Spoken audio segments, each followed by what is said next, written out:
This is Braves Live, presented by your local Toyota dealer. Felt good to quiet that Citi Field crowd last night, huh? Let's do it again today then. Got two chances to do it with the split doubleheader. It's our second one of the year, and after being swept by this very same Mets team in our first one, it'd be nice to flip the script this go round. There's plenty to get into as we're one win apiece in this 5-game set.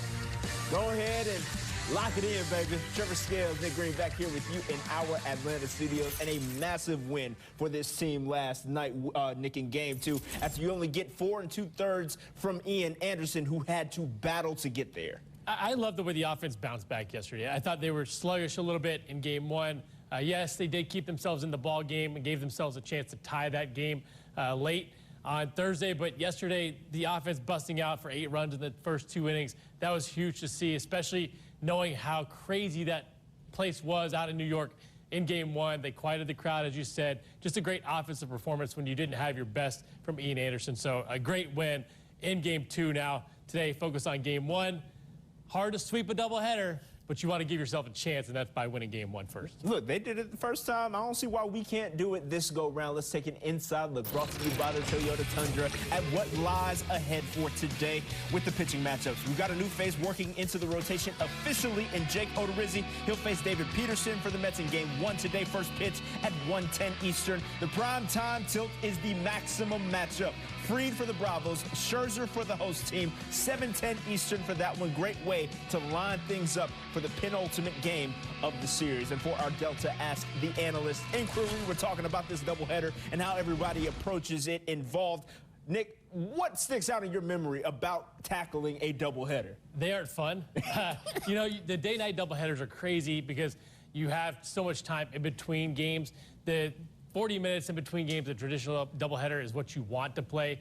But you know it's going to be a long day going to the ballpark. You know you need to get your body fueled up properly. You know in Game 1, you treat it like a day game, so you get your body loose the same way you would for a day game. But you also know there's another game later on at night. That's tough to deal with at times, especially if you struggle in Game 1. For me, if I had a bad Game 1, then Game 2, I have to stew on it for a couple hours, then figure out how I'm going to get better in Game 2 if I'm doing well. If I have a great game in Game 1, then I want to play right away. So it's much easier if you do have a good game in Game 1. These doubleheaders can be great, and they can be really bad. You give me 2 hits in Game 1, I feel phenomenal about the day. If I go 0 for 4, 3 strikeouts, it could be possibly a really, really bad day. It's all about the start. That's all there is to it. Let's get a little bit more into the specifics of Game 3 with this Comcast Business pitching matchup. Again, it's the brand new Brave, Jake Odorizzi versus David Peterson. Peterson's 5-2 on the year, but a game below 500 in his career against the Braves. Jake's looking for his first career win against the Mets. He'll have a few more opportunities to do so, beginning with today. Now that he's an Atlanta Brave, he joined our Kelly Kroll for a little chat earlier. New York City. After a real quick trip to Atlanta, the last time I talked to you, Jake, I think you had just taken a 6 a.m. flight to get in. You were unpacking your bag, still shaking hands and meeting your new teammates. It has been, I don't know, 48 hours, but have things started to slow down just a little bit for you? Are you feeling any more settled in at this point? Yeah, I have. I mean, the first day was very hectic for a lot of reasons, making sure my family got off okay. I got there to get to see everybody, and then we jumped on a plane to come here. Very busy day, but I feel like I finally caught up with that, and now getting to the point of having some meaningful conversations with people, trying to catch up on friendships with guys. I feel like that's the biggest thing of joining a new team, is trying to become, part of the group as quick as possible. So everybody here has been fantastic. Through now your 11th Major League season, you haven't been in the National League before. No, first time. Right. Are there some challenges? Obviously, you're going to see hitters you've never seen before, but what else is there to maybe adjust to?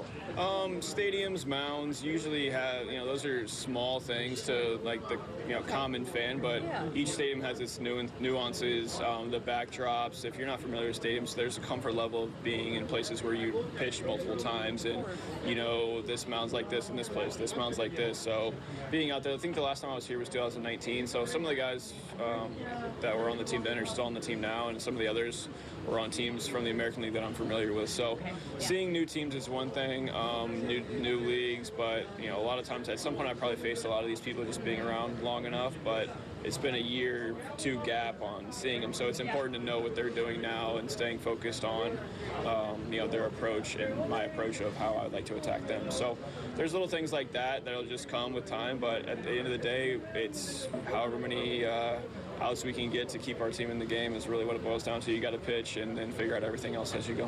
When you look at the group that's here, what stands out to you about that uniqueness, if you will? Well, I think first and foremost, you have Charlie, who's he's 38 and he's still throwing like he's 28. He's one of the more impressive pitchers in the league because he succeeded at an older age more so than he did at a younger age. And for at some point we're all going to age and get to those points. To see a guy like that to have a transition of his career, an ascension of his career at that late is really nice to see. And then you have the younger group, which is, Max is obviously a Cy Young candidate year in, year out, time to come. He's impressive to watch from afar. Yesterday was the first time I saw Kyle throw in person. Today will be the first. I saw Ian throw in the World Series against us, and he did really well. So that's another. These are all guys. And then you have Spencer, who I think everybody's pretty smitten with here throughout the entire league, and for good reason. He's a pretty special talent, and he's very fun to watch. Anytime a guy can consistently throw 100, it's pretty impressive. Well, I don't know if it's what you talked to with Dansby or Matt about seeing them a year ago, and I'm sure those are really, what's the word? Entertaining conversations, huh? Yeah, I mean, they won. The royal we now won the series, and they played phenomenally. They did all the little things well, pitched well, hit well, defense, timely hitting. It was a good, clean series by them, and that's the difference maker when you're in a World Series against 2 good teams. The little things are the things that matter, and whoever can do more of the little things well, a lot of time comes out ahead. We're all looking forward to your Braves debut, Jake. Thank you so much. Absolutely, thank you. Guys. Jake, appreciate it thoroughly. So what can we expect to see from Jake Odorizzi from a pitching standpoint now that he's joined us from Houston, Nick? I think more than anything, when you look at Odorizzi, he's a guy that's going to pitch to contact. He's going to use his defense. He's not necessarily going to overpower you, although he does have strikeout stuff at times. Against Seattle last time out, 7 shutout. He punched out 8, 5 with the fastball. He pitches up with it and then tries to go down with that slider and split finger. The splitty was really good last time out. He's used it less this year than in the past and increased the usage of the cutter. But he just does a great job of going top to bottom in the strike zone, pitching to contact, and letting that defense work. He's also going to use whatever pitchers are working that day, but expect that fastball to be used heavily. Without a doubt, he's going to add to the depth of that rotation, something that was absolutely necessary as we were trying to figure out the 5th spot in that order. Now we got a 6-man rotation to kind of ease through these doubleheaders. Speaking of which, we're hoping his career, Jake's gets off to a winning start here with your Atlanta Braves as we continue here on Braves Live. We're going to take a trip. Ball, Trevor. Is it really? Yeah, we got to take a look at all of this. Coming up, Major League Baseball Around the League look here next on Valley Sports.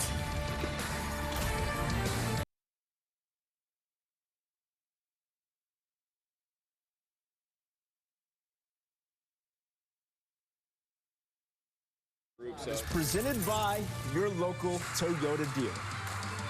Braves Mets with a doubleheader this Saturday. Trevor Scales, Nick Green back here with you in our Atlanta studios. We're taking a look around Major League Baseball right about now. The past week that had the trade deadline on Tuesday. And now that we've seen a couple games, Nick, I'd like to get your early winners and losers from the early transactions. Well, I think if you say San Diego doesn't win the trade deadline, something's off, right? So to me, they're the biggest winner of the deadline. Juan Soto is a generational talent. They add Josh Bell to that. Josh Hader, who is a great closer, has been for a while. He's over there. I don't know why Milwaukee traded him. But then you add Brandon Drury, who's a nice piece to San Diego. I love what they did. As far as the Yankees are concerned, Frankie Montas kind of sets it apart for that. As far as the starting rotation, Lou Trevino in the bullpen, who's a very good arm. Scott Efros from the Cubs is a nice piece in the back end. And they shored up the defense a little bit, too, with Harrison Bader. I don't really understand that trade for the fake sake that you trade Montgomery for Hader, but whatever. They did a good job. So number 3 for me is the Braves. I know I'm a little bit biased, but Raisel Iglesias puts them over the top. That bullpen was good before. Now it's great. We saw it last night. And then when you look at Jake Odorizzi, that move was outstanding. The trickle-down effect there is outstanding as well as far as the positives that can't happen from that. Grossman and Adrianza are nice pieces as well. So these are my top three: Padres, Yankees, and Braves' biggest winners at the deadline. Now let's take a look at those that took an L over the course of the deadline. Took the biggest L for me is the Chicago White Sox. You look at what they did. Jake Diekman was the only move that they made. He's a guy that has high strikeout totals, but high walk totals. Can't trust him necessarily in the back of that bullpen. The Rockies didn't make any moves. They have Daniel Bard, a guy with 22 saves, a 2 ERA, and you don't move him, you extend him. Something's wrong as far as that picture is concerned in the Chicago Cubs. Wilson Contreras, the top catcher on the market, doesn't get moved. Kind of crazy to me. They hold on to Ian Happ as well. So just disappointing in Chicago, both teams there, and also the Rockies as well. We had a winner and loser in a fan out in Detroit, actually. A foul ball comes his way, ends up landing in his beer, which I don't know exactly how that happened from a physics standpoint, but regardless, that's a thing of the past, that being that beer. But he comes around, gets a little good karma in the form of a brand new beer, a ball as well, that he ends up deciding to give to a young fan next to him. Nick, he's trying to really work on the karma there. I love it. I love the fact that he is working on the karma, but how does that even happen? How does it explode the beer? That's kind of cool.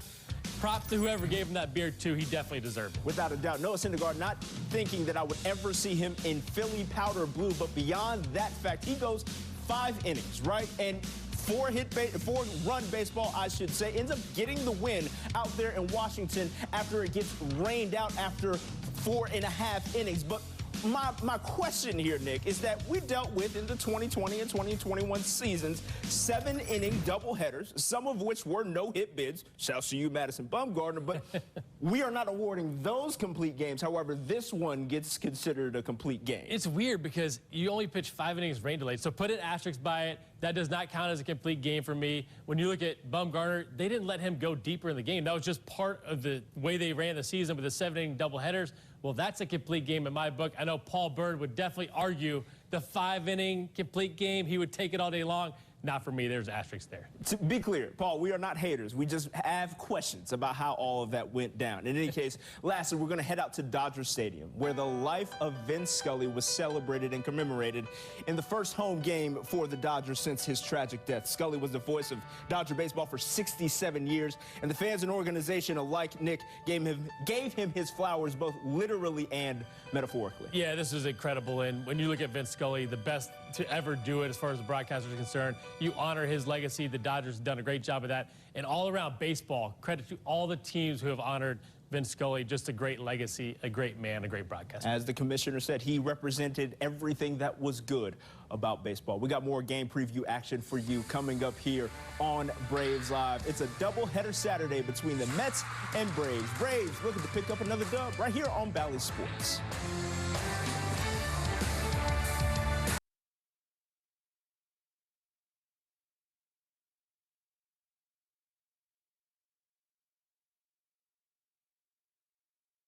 Braves Live is brought to you by Toyota. Visit your local Toyota dealer today. Toyota, let's go places. By Texas Pete, sauce like you mean it. And by Marietta Toyota. It's better in Marietta. Braves got the best road record in the National League since June 1st. Helps when you're putting up dang near 6 runs per game. Trevor Scales, Nick Green back here with you in our Atlanta studios, hoping that offense gets to cracking once again in today, still, I should say, against the New York Mets. Let's take a look at the lineup as it is set for Game 1. With the lefty Peterson going for New York, Robbie Grossman's getting the start in left. Contreras is back behind the dish. But Nick, Ronald Acuna Jr. might be back like he never left after his 7th career 4-hit game. We sure hope he's back. And what I saw in Game 1 was a guy that kind of had the weight lifted off his shoulders a little bit with the home run. We saw him smile yesterday, comes out, gets 4 base hits. Only 1 was hit hard, but that's okay. I like this swing the best right here. Down in the zone, he's able to get the ball up in the air and hit a line drive versus hitting that ground ball on the ground. I just thought yesterday he had some really good swings, even on some balls that he fouled off, but he was controlling the barrel better. He was using his legs to get the ball up in the air. And one of the biggest problems he's had is obviously controlling that barrel, but can he get the ball up in the air? Tons of ground balls to the left side. Yesterday, he did a great job of elevating, even though they weren't necessarily hit that hard. He still got those base hits, and we saw every time he got on first base, he was ready to chop and have fun. And that, when Ronald Acuna is in that spot, you feel really good about where he is as a player and his confidence as well. Speaking of elevator, lest we forget the Ronnie robbery he pulled on Pete Alonso as forget well. about that too. But I digress, because there's another young budding superstar right next to him out there in center field, and Michael Harris II, Nick. He comes through in a big way in the Big Apple. He struggled coming into this series, 2 for 15, the last 5 coming in. Had 2 base hits in game 1. I love the approach that he has. The home run here just shows the type of power that he has going to the opposite field. And obviously, he's got an incredible throwing arm out in center field. I love the accuracy. Guys cannot run on him. It's just so good. And he's always playing at 100%. The speed limit on him is definitely 110, 115, somewhere in there, because you're not going to slow this kid down. I love the energy that he's playing with, but he's swinging the bat really well. Again, he's going to have some lulls here and there, but right now he's back on track for sure. And even given the lulls, he's batting .333 over the past 14 games, so it tells you. That includes the 2 for 15 stretch, the previous 5 coming in. So, yeah, he's making adjustments on a daily basis. That's exactly right. So shouts to the young boy there. As we know, the Mets are known for running up that pitch count on you. We're hoping they don't get a chance to do the same today. Once again, they're looking mighty familiar as far as 1 through 9. James McCann just slides in there as the catcher, but in there batting third, Francisco Lindor had a 2 for 5 night, Nick. 2 singles when you know he can provide some pop as well. He can do it all. He's a great defender. We know that. He's a guy that's going to walk at times. If you're going to give it to him, he'll take that. He's swinging better from the left side of the plate this year. Struggled a little bit right-handed, but since July 1st, he's got 7 home runs. He's hitting over 300, so you feel good if you're the New York Mets about him being the player that they know he can be. Signed a huge deal. First year in New York did not go his way, but he's a great kid. He's a fun kid. He's a guy that you want to root for from the other side, even though he is on the New York Mets. Just a really good player all the way around. A solid talent. Wishing for continued success, just not today or tomorrow. It's all good. We're going to continue here on Braves Live, taking you right up the first pitch between the Braves and Mets out there at Citi Field. Game 1 of the doubleheader out there right here on Bally Sports.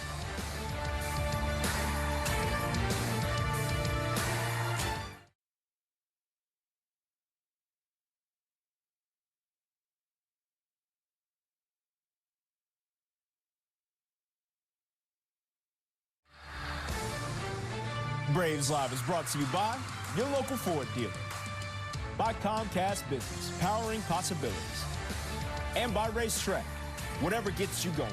Proud partner of the Atlanta Braves. Braves trying to get this doubleheader off on the right foot out there at Citi Field.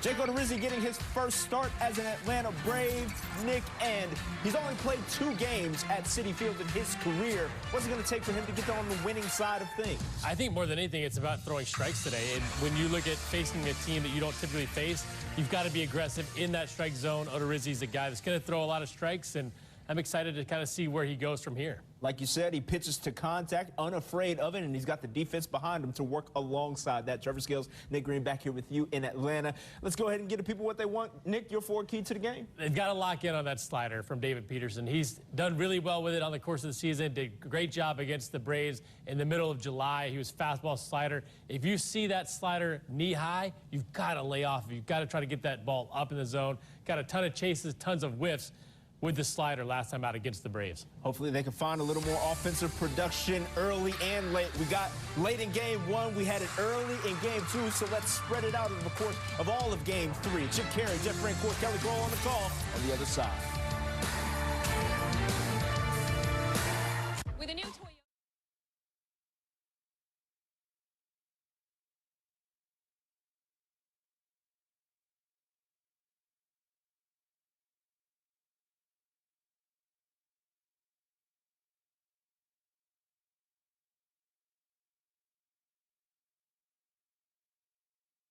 Teams, the heart of Atlanta, Valley Sports South and Valley Sports Southeast, the heart of the fan.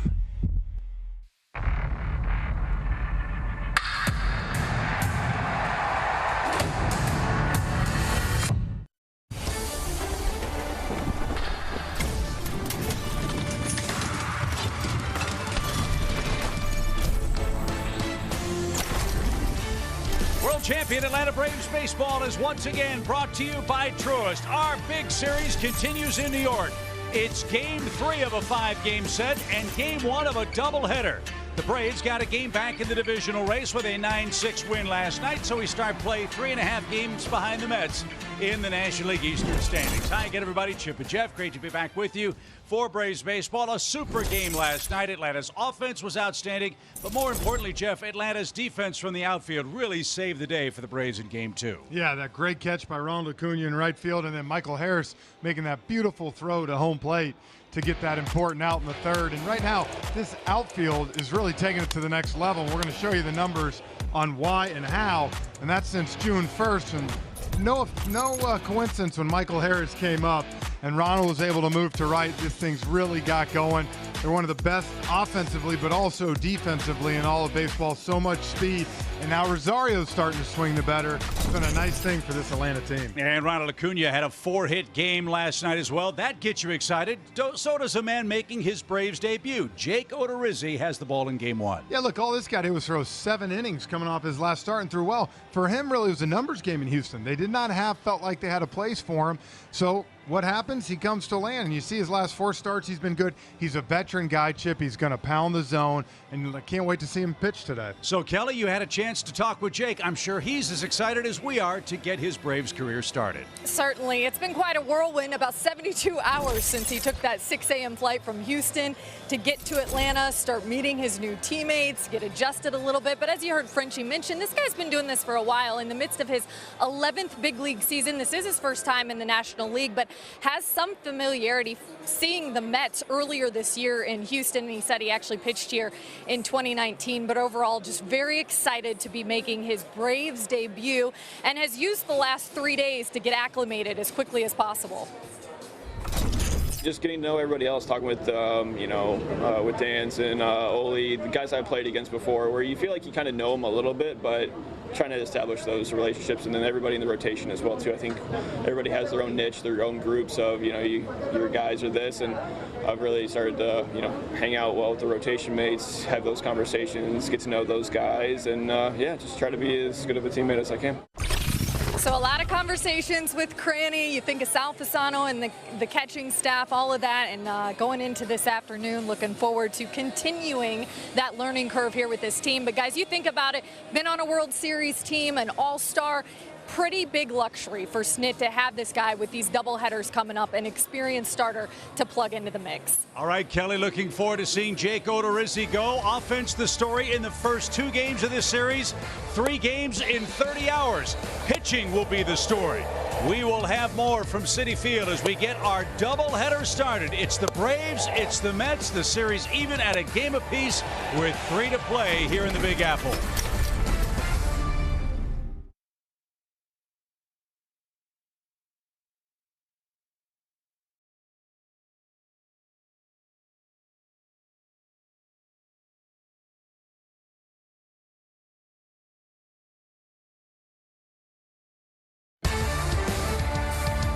Atlanta Braves baseball is brought to you by Toyota. Visit your local Toyota dealers today. Toyota, let's go places. And by the Georgia Lottery. Today could be the day.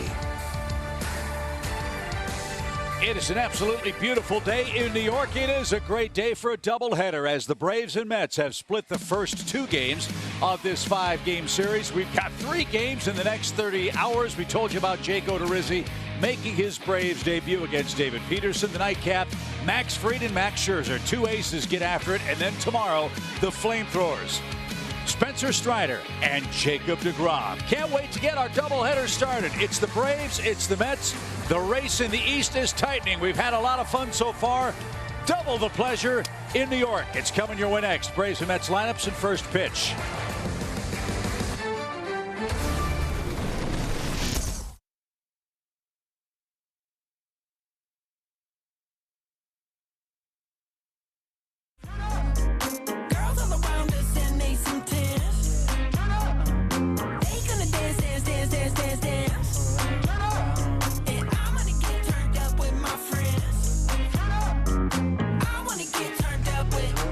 Drew Jenkins with some great editing to get us fired up and pumped up for Game 3 of our series between the Mets and the world champion Atlanta Braves. 25 runs, Jeff, combined in the first 2 games of this series. And with these 3 pitching matchups we have coming over the next 30 hours, runs I would assume will come at a premium starting in game 1 of our doubleheader today. Yeah, well, I'll tell you what, it was good to see Ronald start off with 4 hits last night that topped the offense. And it was really good to see them come out and put 4 spots in the first 2 innings. Hopefully they can carry that into today. Braves are an astounding 25-1 this year when they lead after 1 inning. And as you mentioned at the start of this series, that's going to be a key for these 2 very evenly matched clubs. The way they pitch, the way their bullpens are set up, early run scoring opportunities are extremely important to cash in. Yeah, look, they both have their aces going today. You didn't know if they were going to mix or how it was going to be. Both those Maxes decided to pitch tonight. So in this game this afternoon, 2 very good pitchers, but you expect maybe to see a little more offense this afternoon. You saw the Braves Toyota starting lineup with Ronald Acuna Jr. leading off, coming off a 4-hit game. The challenge for David Peterson, I would assume, Jeff, his last 2 outings have been out of the bullpen for the Mets. They have, but I'll tell you, when he has been pitching, his slider is his pitch. It's been fantastic for him this year. 59 of the 86 Ks he has got in this season has been on that slider. He's really a 3-pitch guy. He's going to throw that fastball and sink at 93 with that slider at 84 and an occasional change. Long game last night. Quick turnaround for both teams. For the Braves to take a series lead in game 1. What are your 4 keys? That man right there. 6 for 12 off Peterson. Against lefties this year, Austin Riley, 356, 9 home runs with 22 extra base hits. And for Jake Odorizzi, confidence. Look, you got traded, but at the same time, you're coming off a start when you went 7 innings pitched, only 2 hits and 8 Ks. So he should be riding high coming into this start. First time ever playing for a National League team for Jake. Spent his whole career in the American League. Well, someone else who's riding high under these high blue skies is Ronald Acuna Jr. 4 hits last night. He took away a home run from Pete Alonso. And boy, those 3 runs the Braves saved turned out to be very big in Game 2's victory for the Braves. Yeah, one of the better catches we've seen all year. So Ronald, 9 homers. Leads off 26 ribbies. He scored 43 runs. The Braves, as you know, have done great work against left-handed pitching. Let's see what happens in game 1. The first one off his knuckles, out of play, and we're underway.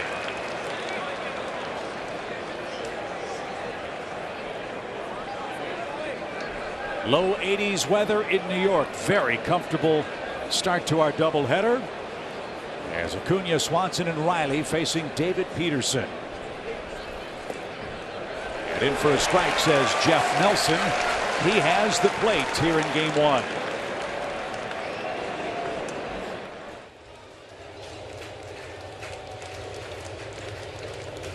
On the ground, too short. Lindor to his left, has to hurry and got him by a step. And Peterson has his day start with a ground ball out from Ronald Acuna. 1 man down. Peterson last started against the Cubs. That was July 17th. 5 innings, 3 hits, 1 unearned run. Against the Braves in his career, he's 2-3. This year, 1-1. With 6 walks and 10 1/3 innings. So he has been a little wild against the Braves hitters. Was actually at July 31st started a game against Omaha in AAA for Syracuse. Swing and a miss for Dansby, who's 2 for 9 in the series. This more than anything, maybe they were trying to keep him to get him, keep him lengthened out like this where he can throw 80, 90 pitches.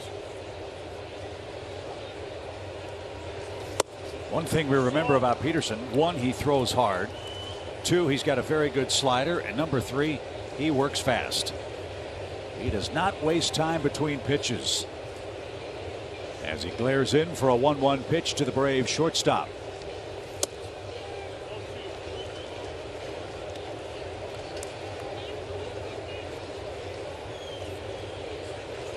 Dansby at 299 on the year. More hits than any player in the major league since May 23rd.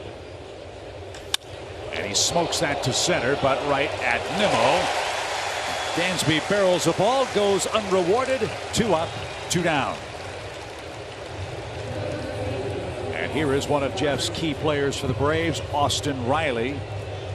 Riley 1 RBI in the series. and hitting .388 since the All-Star game. There has been no All-Star game hangover for the Braves MVP candidate at third base.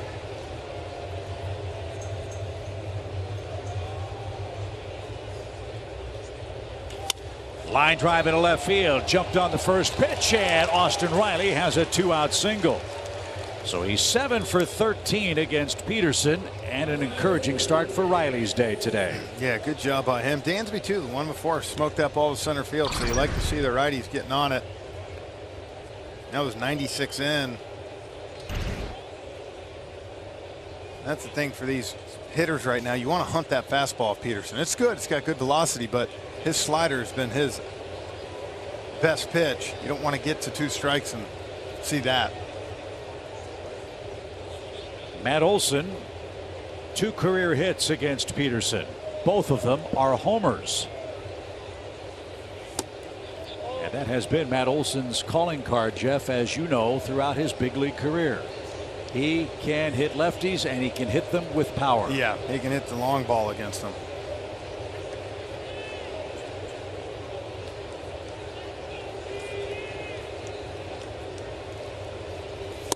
And the first night here, I felt like against Carlos Carrasco, Matt kind of was in pull mode a little bit. Saw some rollovers out front last night. Had a great approach of shooting the ball the other way up the middle. Well, they give Matt that alley if he can smoke one past the mound. But that's inside. 3 balls, no strikes. Again, Peterson will issue a walk or 2. He's averaging almost a walk every other inning this year for the Mets.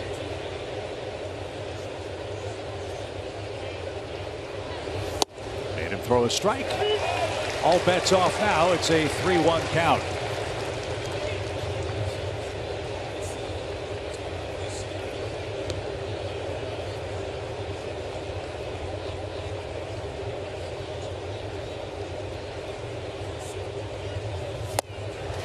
There's that sweeping breaking ball.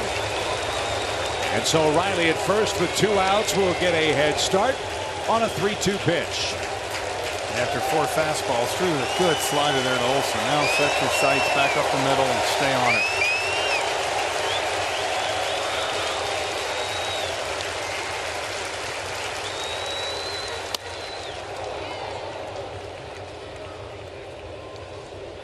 The Mets alter their defensive alignment with 2 strikes for Olson.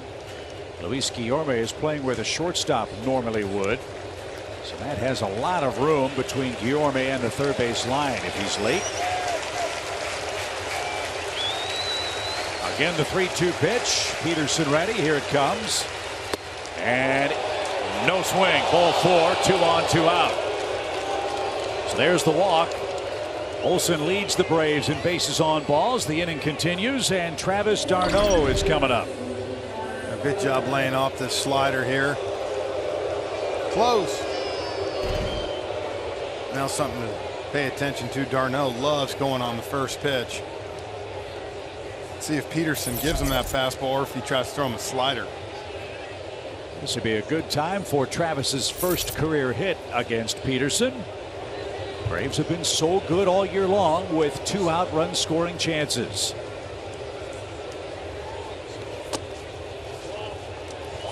d'Arnaud thought that hit him. He's making his way to first base and tells the Braves to check it out. That's not a reviewable call, I don't believe. Or it's Nelson saying it didn't hit him. Yeah, it hit him, they're saying.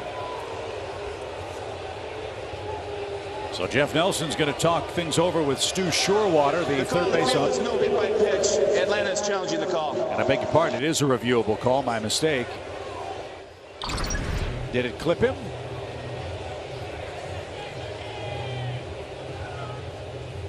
Oh, yeah. Clearly. I'm going to say d'Arnaud ran right off the bat's first base. Well, and if anybody should know if a ball hits you inadvertently at the plate, it would be a big league catcher. So this should be a very quick review, and the Braves are going to have the bases loaded for Robbie Grossman, who's debuting as a starter against the Mets today. Doesn't that always happen? Your first AB comes in a situation like this for your new team.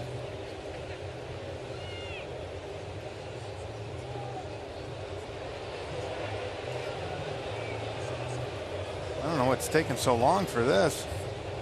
Well, sometimes you have other reviews that are in the queue. I don't know if any other games have started I think we're yet. the only game. But it clearly hit Darno atop the right foot. Here's the best angle. And you can tell, go right off the top, and the ball spin different.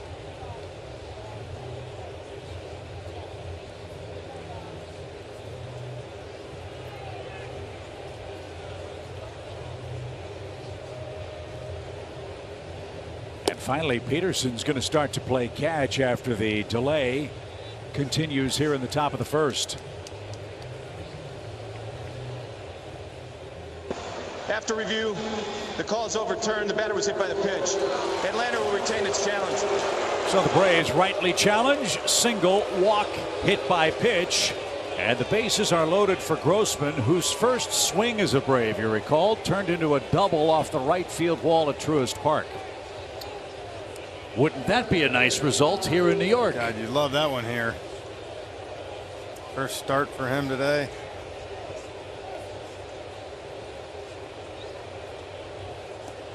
So the bases are loaded. And this is why the Braves got Robbie Grossman. They feel comfortable with Rosario hitting from the left side, but Robbie can switch hit. Look at those splits right there. You love having them from this side.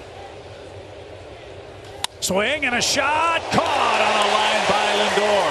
Grossman hit it hard, but lines out. Atlanta loads him up in the first. Here come the Mets. No score.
It's come a calling here for the first time in today's doubleheader. Brandon Nimmo leads off their Toyota starting lineup. They've got a good club. They've gotten a lot of production from Pete Alonso and Daniel Vogelbach.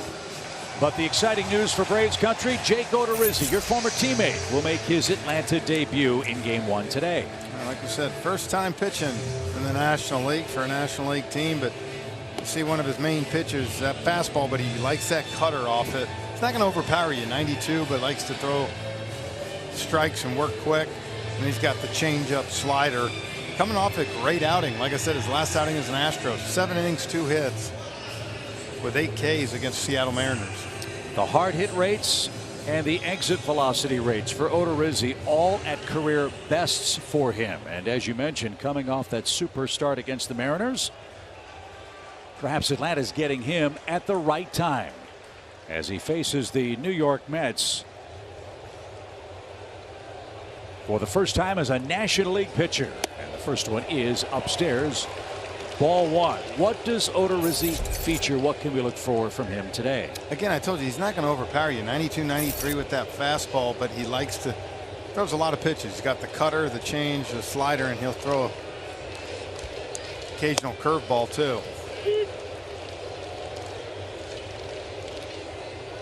Jake has pitched with the Royals, the Rays, the Twins, and the Astros before coming to Atlanta. There's nothing wrong with the year he had with the Astros. It was just a number game for them. They felt like they had a surplus of pitching. They got Lance McCullers Jr. coming back, so he was kind of the odd man out. And he missed 40 games. He was injured for part of this season. That's the bad news. The good news is, I would assume, his arm ought to be real fresh. Ready to go. As Brandon Nimmo is ahead in the count. 2 balls, 1 strike. And Odorizzi missing high. It's 3-1. You'd expect him to be a little amped making his new team debut. Don't want to ignite the Mets offense with walks. We saw a few too many of those last night. And the Braves 9-6 win. Fly ball to shallow right. Ronald battling the sun. Still fighting it and makes the catch. Soft contact retires Nimmo. 4 out, number 1. I would imagine too, Jeff, with those low exit velo rates, with the soft contact that he's able to get, he's going to love pitching in front of this Braves infield defense. Yeah, I mean, he will strike guys out, but he wants the ball put in play, let his defense go to work.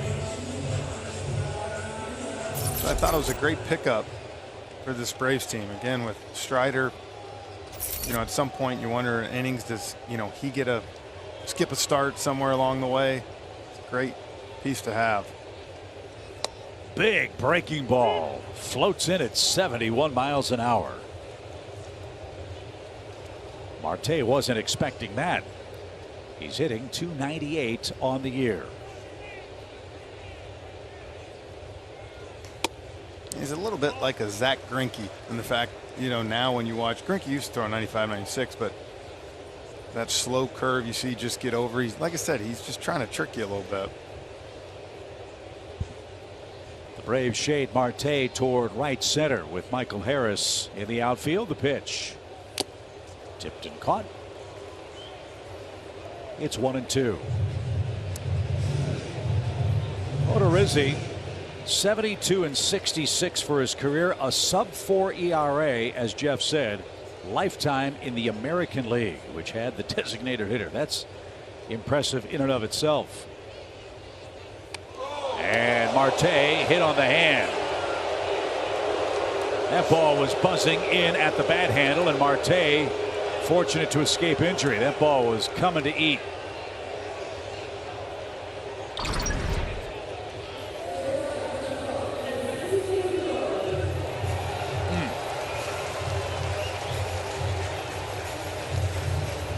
Mets get hit a lot. And Marte is aboard with 1 man out in front of Francisco Lindor. Mets batters have been hit 71 times this year. And they're checking out Marte, who doesn't want to rub it.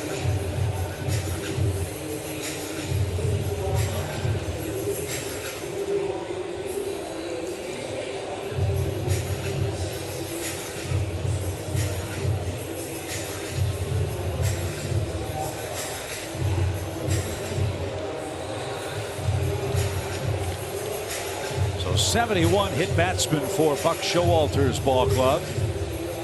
Obviously 2 strikes, you're just trying to go inside. And Marte hit for the 9th time. Here's Lindor. Lindor and Odorizzi matched up a lot in the American League. Let's see if Jake can get a double play ball and send us to a scoreless 2nd inning. Keep an eye on Marte. He's got a good lead. Not going. And a pitch high, ball 1.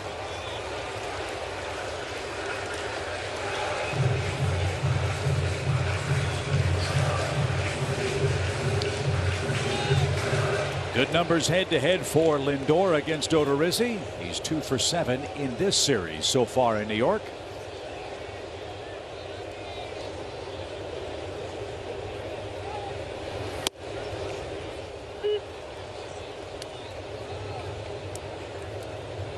More balls than strikes so far for Jake. For him to settle in here as he works in this 1st inning.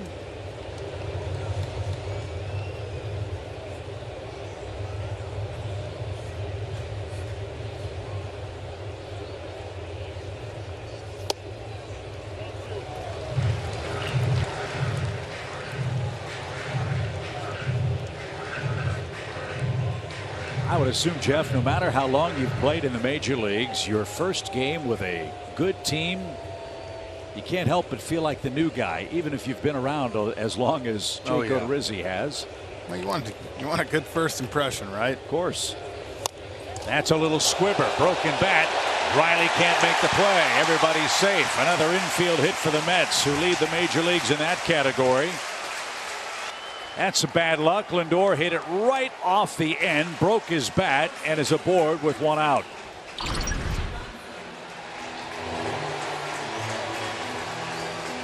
Even if Austin comes up with this ball clean, not sure he's going to throw out Lindor.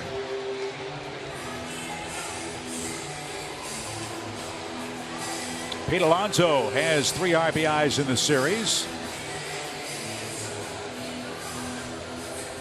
If you can get him to hit the ball on the ground, he's a double play candidate. He's bounced into 11 of them this year.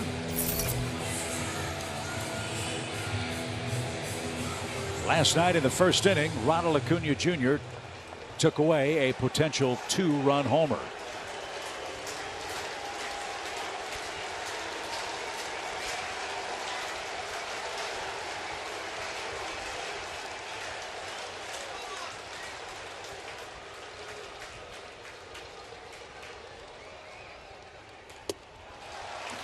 Right now, Jeff, everything's up. Yep. Now he does tend to live in the top of the zone with that fastball, sometimes that four-seamer, but yeah, he's, like you said, probably a little bit amped right now. Well, make another good pitch, get out of the first inning, and then settle in. 2 on, 1 out. The Braves loaded the bases in the top of the first inning. Broken bat, base hit. Marte around third. He's going to come around, and he is going to score. There'll be no play. 2 broken bat hits, and the Mets strike here in the first inning.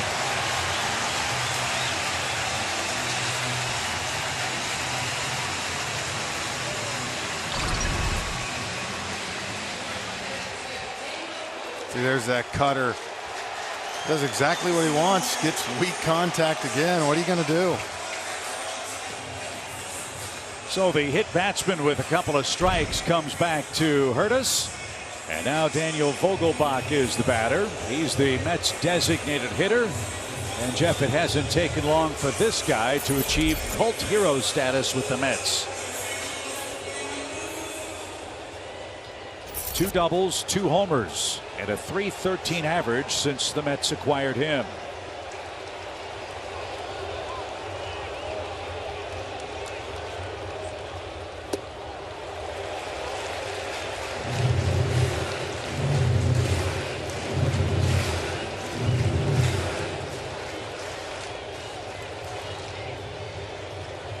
Vogelbach is a very selective hitter. Does not chase. 1 ball, no strikes.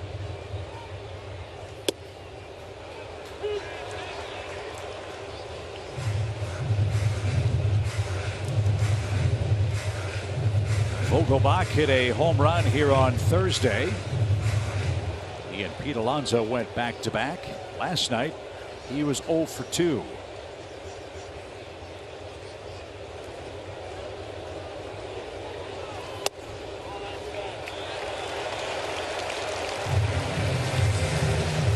So the split missed, and Jake up to 18 pitches with a run in here in the first inning.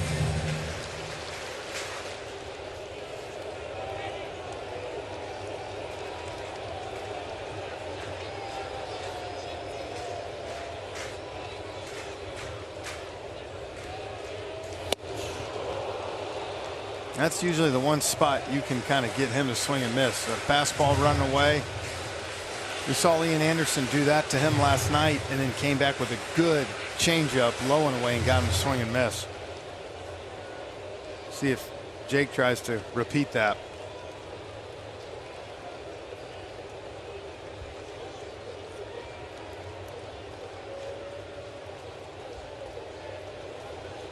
The 2-2 pitch.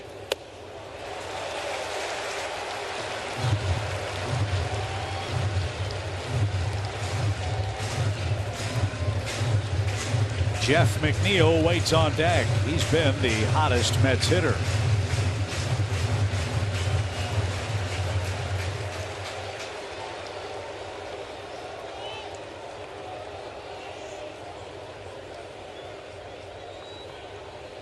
Alonso a short lead at first. Full count, not going.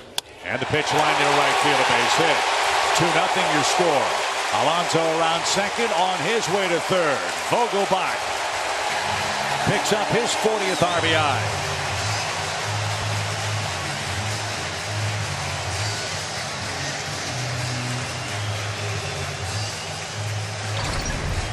This was a split. Too much of the plate. That ball's a little bit off the plate, might get a rollover, but stayed belt high. So the last 4 Mets hitters have reached base. 2 of them have scored, and now McNeil is coming up. Beware of this man on the first pitch.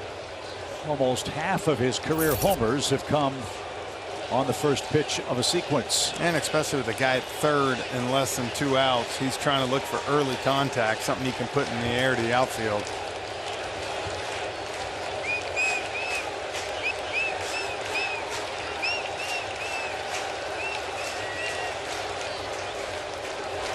First pitch right up the middle.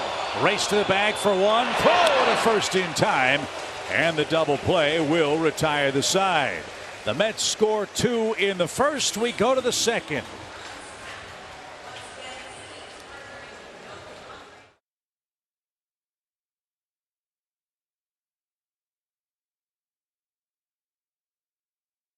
Baseball is presented by Truist, again from Citi Field in New York. An exciting first inning. The Braves loaded the bases in the opening frame, couldn't break through. Mets got a couple of soft hits and a hit batsman to take a 2-0 lead. And now here in the second, William Contreras, Orlando Arcia, and Michael Harris will take aim against left-hander David Peterson.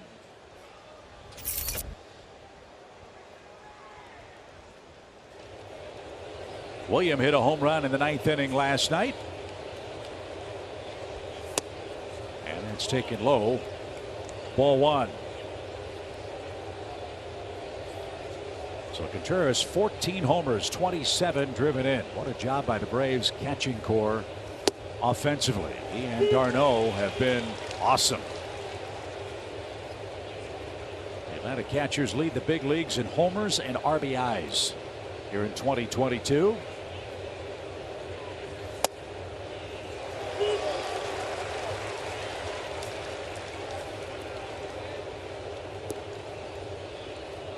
Contreras finds himself behind a ball and 2 strikes.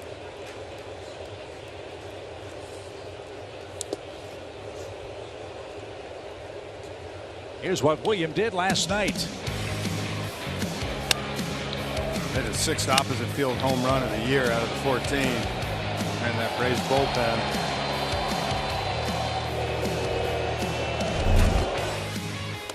Swing and a miss for strikeout number 1 for Peterson. That's how the top of the second starts. Now there you go. There's a perfect example of what Peterson's trying to do. Get ahead with that fastball. He got 2 strikes. It's so tough to lay off that slider off that fastball. Orlando Arcia is 1 for 8 in the set.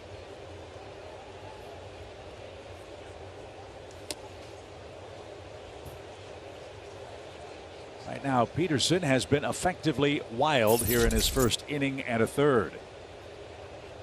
Arcia batting 8th. Michael Harris 9th. Waits on deck.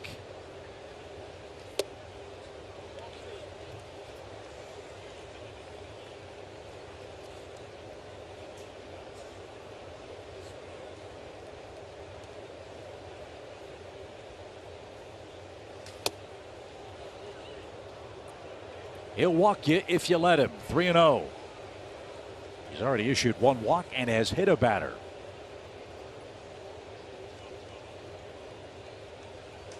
And a 4-pitch free pass sets it up for Harris, who could tie the game with 1 swing of the bat. What an impact Michael Harris has had, so much so he's our Georgia Natural Gas Impact Player today. Yeah, last 2 weeks, 14 games, hit safely in 11 of the last 14. He's got 302 on the road. For a rookie, that's pretty darn good. And then think about the great plays he's made in the outfield, the big throw last night. Great start to a young career for Michael Harris. Who hits lefties well, too, Yep. Jeff. You don't often see that from. Well, because he's not afraid to go to left field, so he's got a simple approach. And Peterson's missed with 5 straight. And James McCann is out to talk to his wild left-hander here in the second inning. It's a funny moment after the game last night, or really during the game. All the fans were giving Eddie Rosario some grief and left. Michael Harris was hearing it from the fans in center field.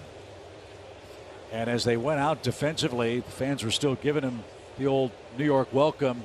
And Eddie Rosario just pointed at his ring finger on his right hand, and that shut him up real fast.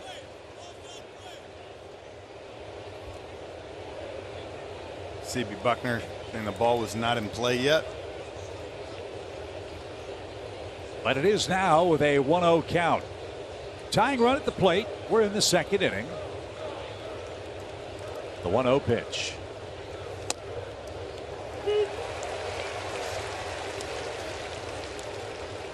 Yeah, I think if the fans were getting on the outfield last night, wrong night to do that. All 3 of them. Great ball games. Had a great 5-week run for the Braves outfield group. The pitch. A ball and 2 strikes. Acuna waits on deck. Barring a double play, he'll represent the tying run.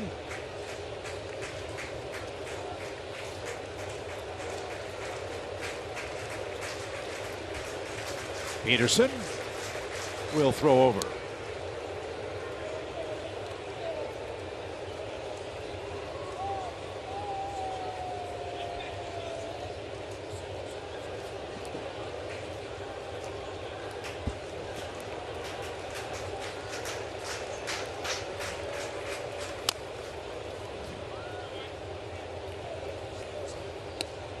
The count remains a ball and 2 strikes for the Braves center fielder Michael Harris, batting 9th.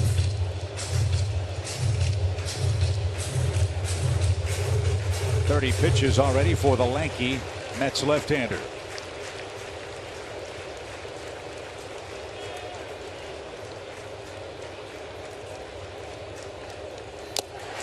Under his hands and swung and missed. 2 outs. Here's Acuna. After a bunch of sliders, 4 in a row.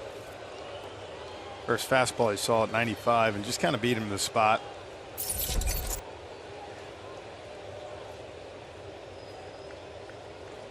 Ronald hit the ball hard his first time up, but Lindor speared that for the first out of the game.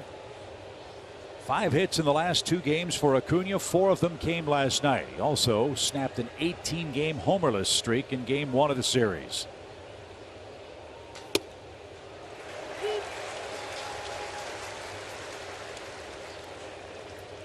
The Braves have been road warriors. They've won 18 of their last 26 away from home with 50 home runs. This would be a great spot for number 51. In that stretch, the pitch. Very top of the zone. 0-2. Same spot as the one before.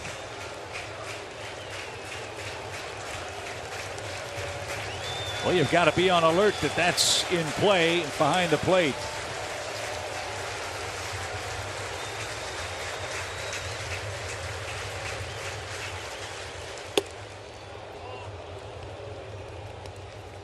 Nice try. Tried to get Ronald to expand his zone. Good patience makes it a ball and 2 strikes.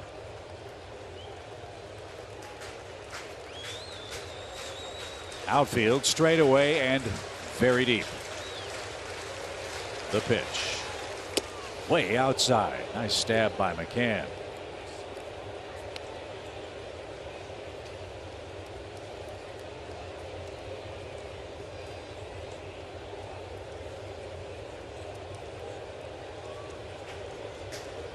make him work. Get into the Mets bullpen, which had to do a lot of heavy lifting last night. 2 balls, 2 strikes. Again to Lindor from the cut of the grass. Quick release. And the side is retired. Home second coming up. Mets by 2.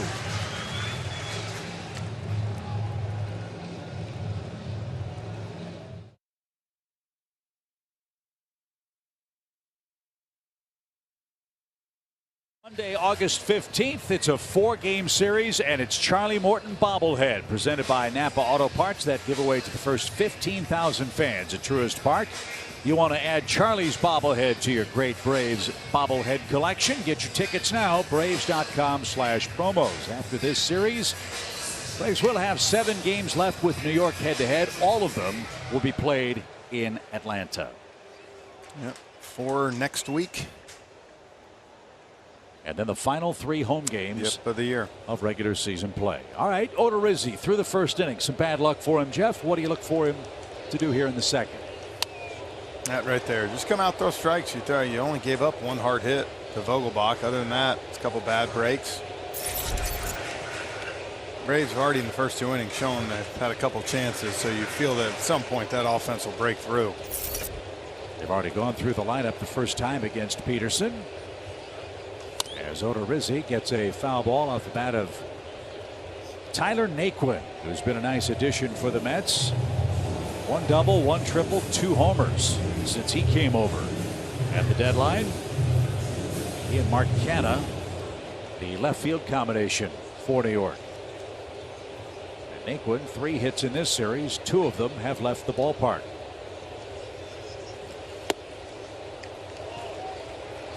That came in his home debut in Game 1.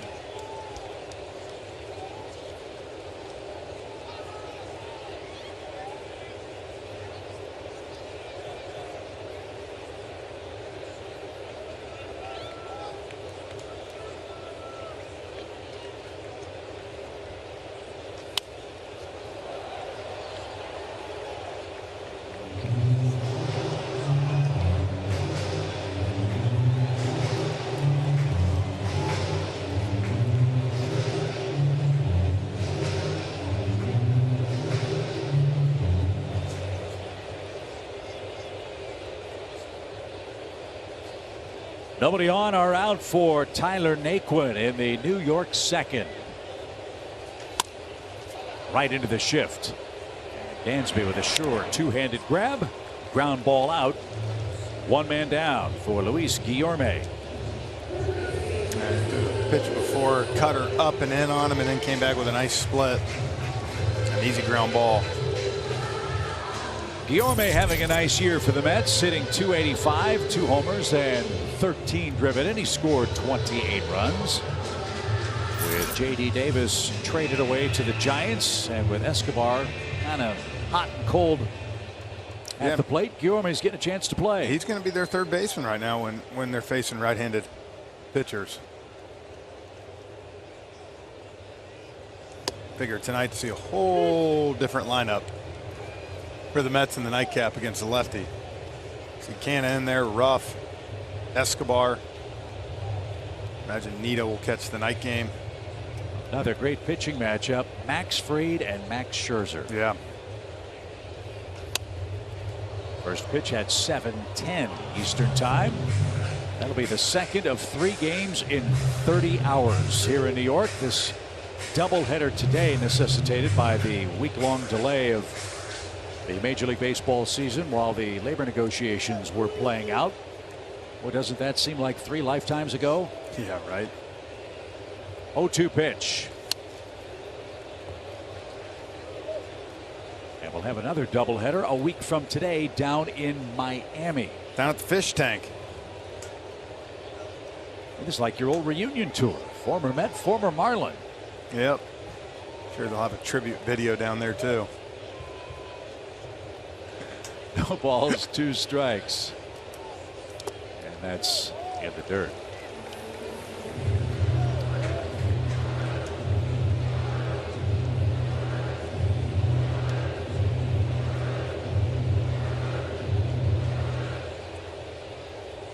James McCann is on deck. He's the Mets catcher for game one. Odorizzi ahead in the count and driven to right. Ronald, late break, turned the wrong way, and that's off the fence. Guillorme's going to slam on the brakes with a long single off the wall and right. Not sure what happened to Ronald on that ball. Not much wind blowing toward right, turned the wrong way, and by the time he recovered, Jeff, the ball was up against the fence. Yeah, I think the ball kind of cut on him some. As you said, right here he got turned the wrong way twice, and by the time he looked up, right there, it's tough when you turn that way too long like that to pick the ball back up, and the ball I think was kind of cutting a little bit. But the good news with Ronald's arm was able to keep him at first base. And with the catcher up, a ground ball might get you two and get you out of the inning. The Braves have already turned one double play today. That ended the first. Let's see if McCann can oblige and send us to the third inning. The Mets have scored 2 first inning runs. And that's your score to this point. That's off the plate. McCann hitting 176, couple of homers, 11 runs batted in.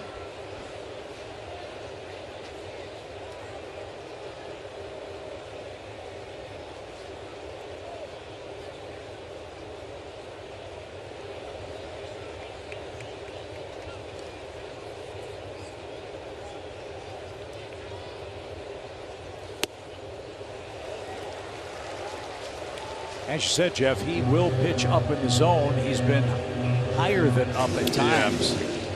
And that's really one of the challenges, it seems, facing this Mets team. They don't expand the strike zone an awful lot.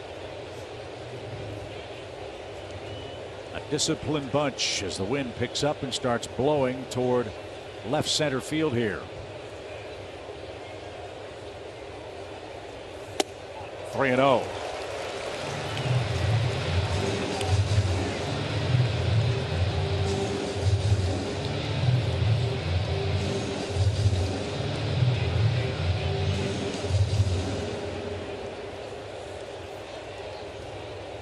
Nimmo waits on deck. 1 on, 1 out.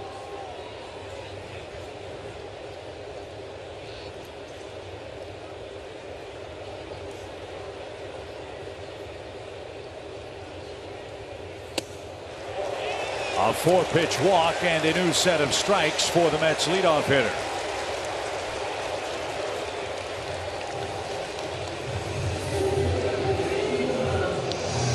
Odorizzi will walk a batter about once every 4 innings. That's his first in this game.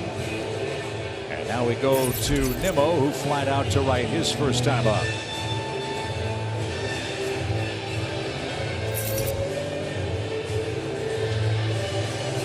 Nimmo's hitting to 6 double plays.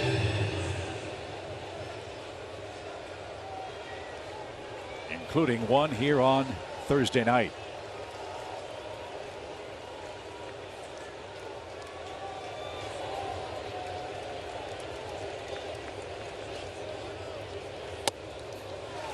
Five in a row, miss high. 1 ball, no strikes.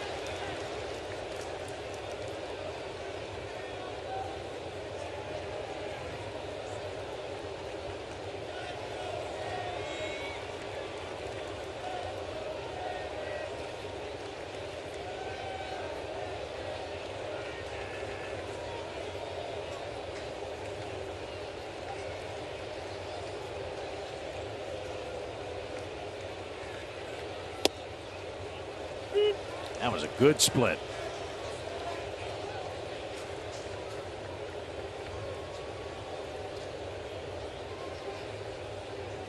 Nimmo, 10 homers, 40 RBIs. RBI chance for him here in the Mets' second inning.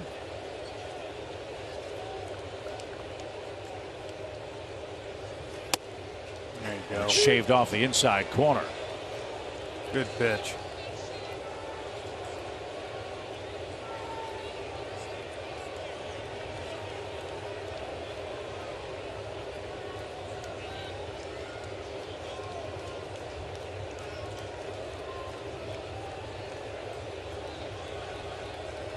A long look in at William Contreras by Jake Odorizzi. Nimmo wants time as well.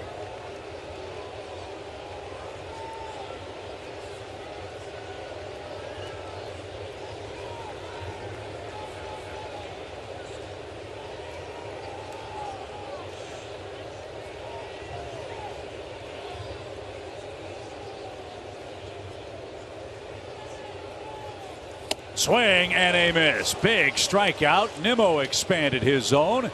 And Odorizzi has his first strikeout as a Brave. 2 on, and now 2 outs. Now, when you get ahead like this, that's when you can get him to expand the zone. 2-0 count, you're not really chasing that pitch. And 2 strikes, protect him. Beg your pardon, that's exactly what Rick Kranitz told us. Key to facing the Mets, you have to have confidence and conviction to throw strike 1. That's what I was talking to Keith Hernandez. Mets Hall of Famer. They just retired his jersey a couple weeks ago, but he was telling me, so that's the difference in this Mets team. He said they fell off a lot of pitches, and these hitters have a pretty good idea of what they want to do. That's why you saw, I think last night, Iglesias, Mentor, they got those big strikeouts, went right after him. Well, Odorizzi tried to retire Marte inside, hit him with a 2-strike pitch. That cost him the first run of the game.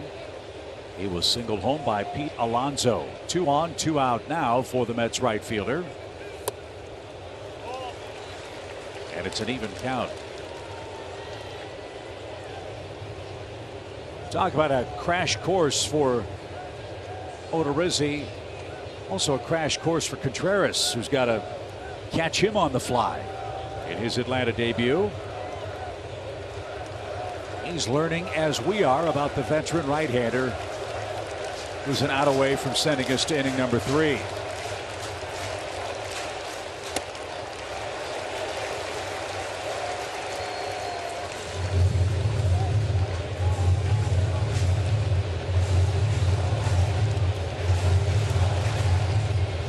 Fastball's been scatter shot here in the early going for Odorizzi.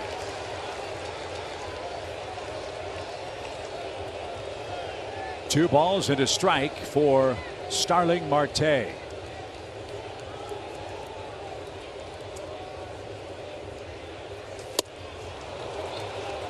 Good cutter.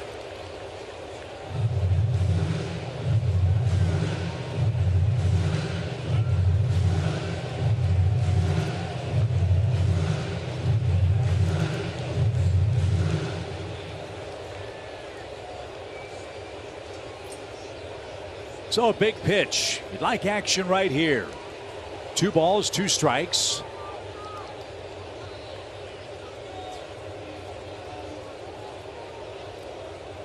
.45 pitches for the Braves right-hander in this second inning in total.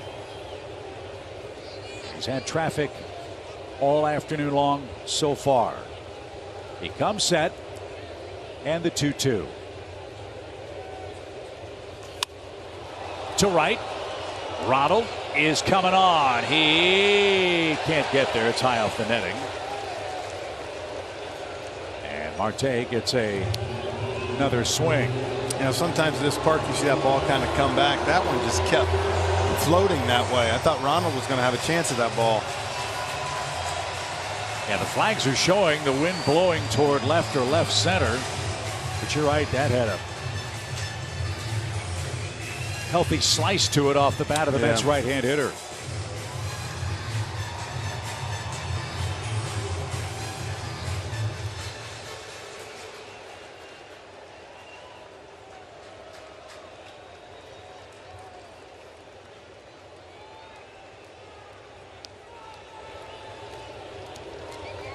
Again, the 2-2 pitch.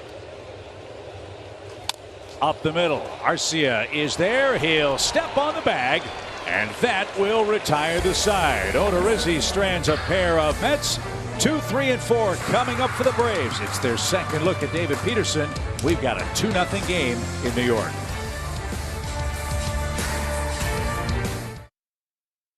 Here as Dansby Swanson leads things off, and 107 games into the season, Dansby Swanson He started in all of them. So is Matt Olson, and 105 for Austin Riley, really becoming the staple and MO of this Braves team for a while now.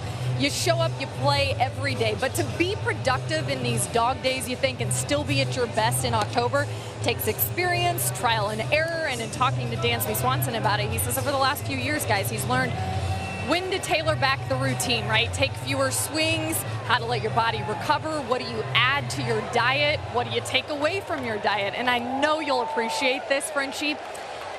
Dansby has become gluten-free and peanut-free over this last year, and believe it or not, says that it has helped him recover, especially going through these long stretches, a lot better. So that is something you could attest to what he's been doing production-wise this season. How do you like that? I knew we had a lot in common.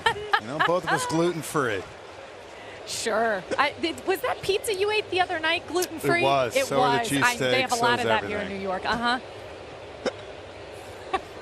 Kelly, you and I, we gain weight just watching him eat his gluten-free food, right? That ball on the ground. Lindor to his left. Nice pick. Close play. And out number one.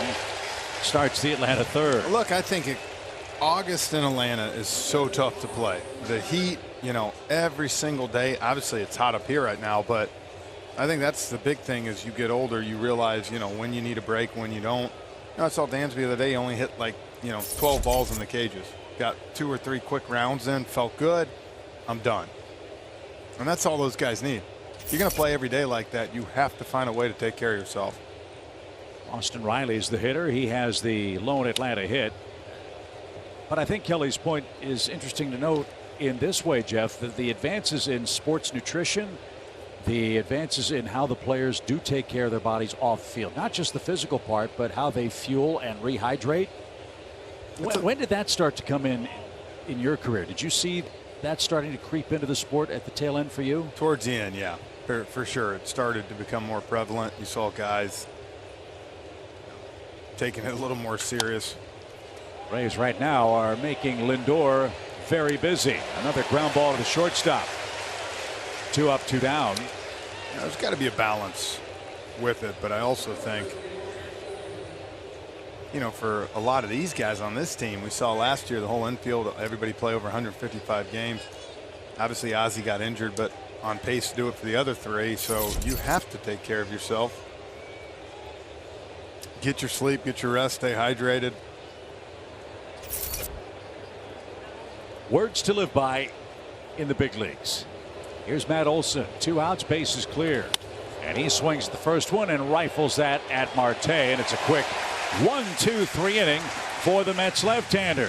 2-0 New York. It's game 1 of the doubleheader. For the Phillies, after our 135 game, Mercy Me will perform at Truist Park. They have sold over 6 million albums worldwide. You don't want to miss this great show in Atlanta, Georgia. Field Pass tickets are available for the concert, and the Field Pass ticket package gives you access to the game and the post-game concert. Mercy Me, September 18th. Get tickets and information at Braves.com. Jake Odorizzi could use an easy inning. Jeff, he's had traffic in the first and second innings. He will face the 3, 4, 5 hitters for the Mets, starting with Francisco Lindor. Yeah, like to see him. Peterson had kind of 2 long innings too, and then just had a 5-pitch third. Love to see Odorizzi be able to do the same. Lindor picked up an infield hit and scored the second Mets run. The Braves shift for him. Dansby Swanson is the only Braves defender on the left side of the infield, and he's at the edge of the grass.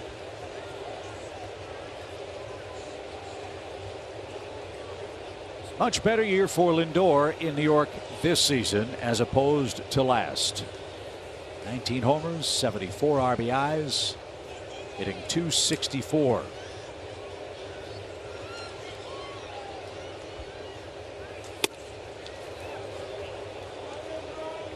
That fastball was competitive enough to get a swing. In and a little bit up. 1 ball, 2 strikes as we are in the home third inning.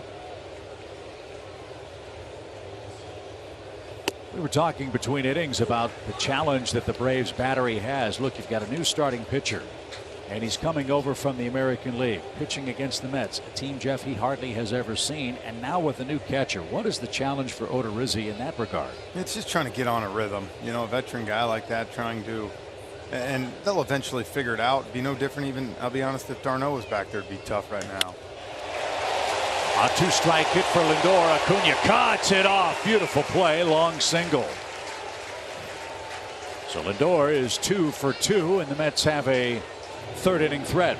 You know, he's been in Houston throwing to, you know, defensively one of the best catchers in the league in Martin Maldonado. So you do that, and then you come here. It's just trying to get on the right page. So Odorizzi back to the stretch. Pete Alonso greeted him with a run-scoring single in the first. That gave the Mets a 1-0 lead. 92 RBIs for Pete Alonso now.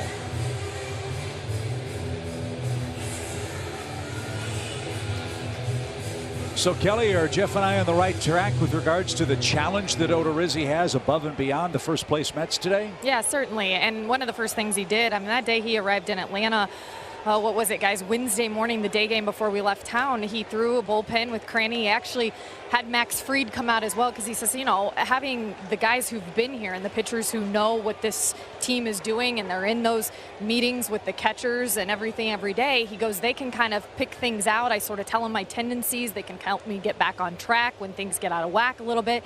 So right now, like Frenchie said, just getting in a rhythm with Contreras behind the plate, and I see every time he ducks into the dugout, it's all like 4 of them, right? It's Sal, it's Cranny, it's Contreras, it's Odorizzi, and it's Darno here all talking through. And I think you guys could tell by the pregame interview we ran that he is very good at communicating, Jake, and as far as being very transparent and open about what he's thinking, what he's feeling, what he's trying to do.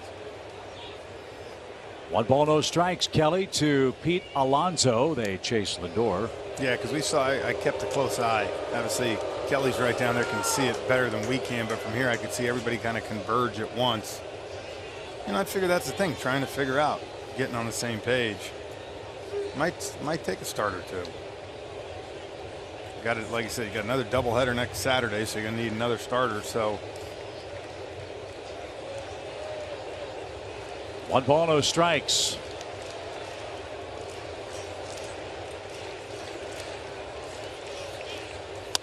Alonso pops it up. Grossman in left. Robbie making his first start as a Brave today. And Pete Alonso's retired for the first time. 1 on, 1 out, and Vogelbach is the hitter.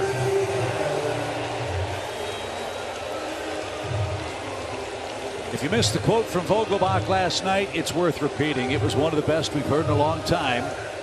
When asked by a New York reporter about his home run barrage, he says, I hit my home runs like I get my donuts. Man, I appreciate it because, you know, he's admitting he eats donuts. In bunches, he said. Man, and yep. He's a trip, man. He's a fun guy to talk to. You know, what a story, though. This is a man that was DFA'd 2 years ago. Nobody wanted him. And now he's gotten traded to a team that has a great shot at the playoffs, the first place Mets. And when you come to New York, Jeff, as you well know, if you produce early, doesn't take long for them to fall in love with you. That was funny. I was talking to him the other day, and he told me when he got here, Buck Showalter told him, look, you're here to do one thing, and that's hit. He said, if I'm playing you in the field, something's wrong. Vogelbach said, he looked at him and said, well, easy now, but I get it. No balls at a strike.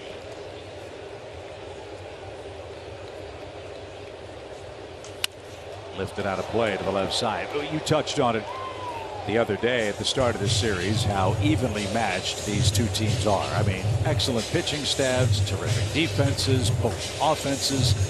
I think it overlooks the fact that these are two terrific managers running these teams. Brian Snitker for our guys and Buck Showalter for the Mets. Yeah, I love the Grossman.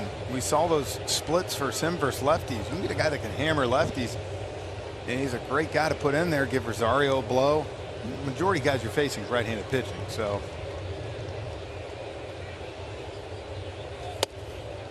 Put away, 1 ball. I mean, we saw the advantage that it can be. To me, you don't want a platoon everywhere. But last night, Dylan Lee comes in that ball game, and Darren Ruff and Eduardo Escobar come in and deliver 2 big hits. So no different. For the Braves, if a lefty comes in tough one, you can bring in a guy like Grossman and know you're going to get a quality AB.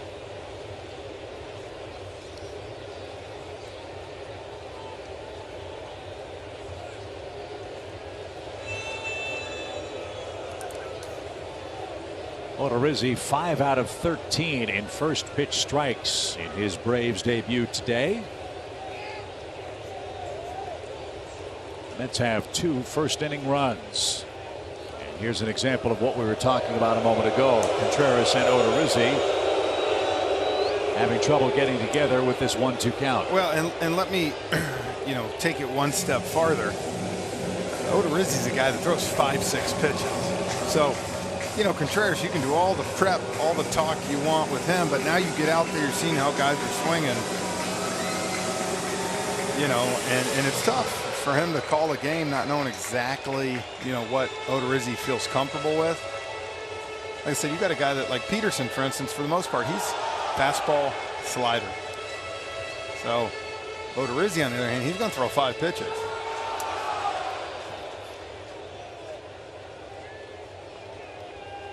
One ball, 2 strikes. Shift on for Vogelbach. Runner starts, then stops, and it's just off the plate. It's 2-2.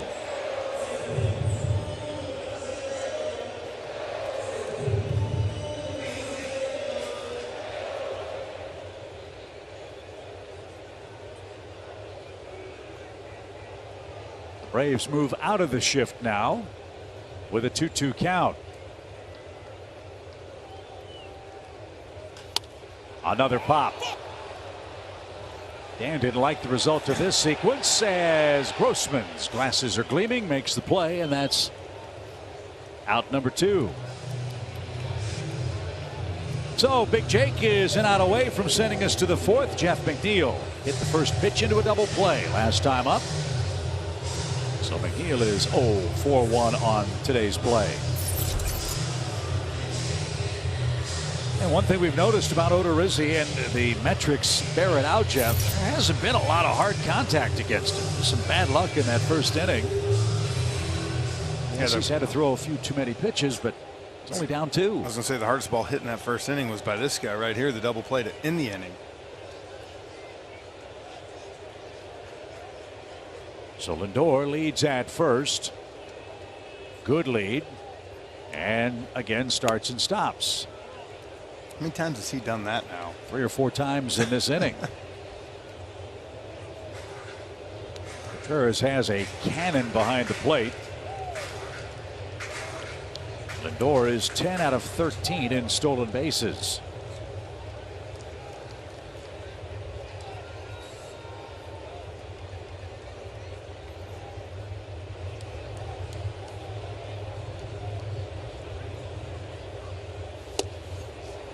One of his best pitches of this game. And McNeil couldn't connect. 1 ball, 1 strike.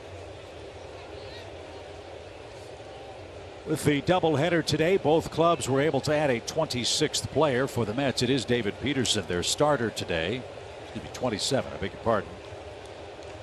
David Peterson is the starter today as that ball got away from Olsen. And Lindor won't have to steal second base. He'll move up on a throwing error with 2 outs.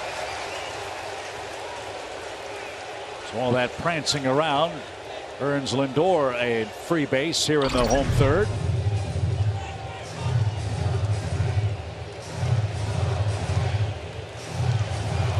And the Braves fortunate there was no further advance than beyond second here in the 3rd inning. For Atlanta, Bryce Elder has joined the club. He's available to pitch if needed in today's double dip in New York. And like you said, Peterson on the other side was their 27th man. I'm still used to the 25-man roster. Same way, man. It's 26, so you're right. 27 men. What, 28 for a while last year before COVID. Outside, 2 balls and a strike. We know there's somewhere in the neighborhood of 25 to 28. It seems at some point. Each team has a new guy. How about that? There you go. So thank you. the correction as Mr. McNeil ahead in the count, 2 balls and a strike. 8-game hitting streak for the Mets second baseman. He's batting .302. Big run to cut off here.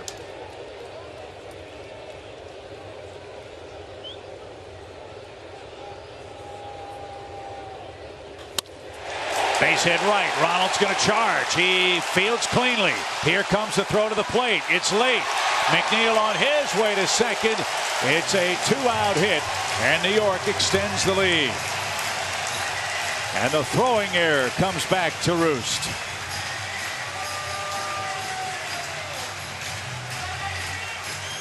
Nine-game hitting streak for McNeil. His 42nd RBI. Location here trying to go away, and that ball creeps right back over the middle of the plate. Short, compact swing. Ronald with a good throw here. Just a little too high for Olson to try to cut off, though, which would have been an easy out to get McNeil.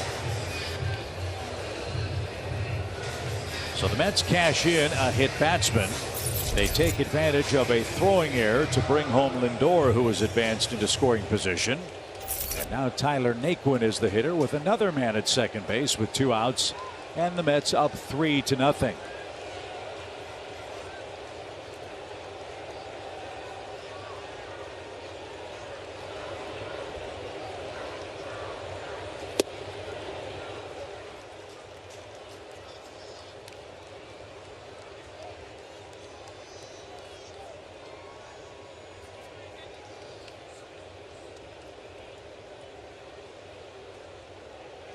Today is the first 9-inning split doubleheader for the Braves in 4 years.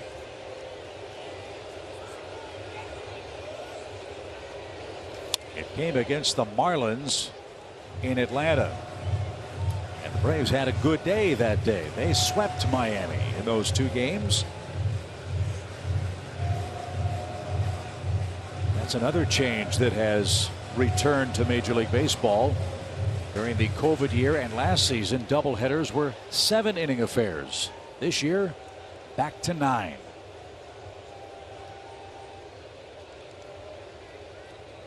No balls, 2 strikes for Tyler Naquin.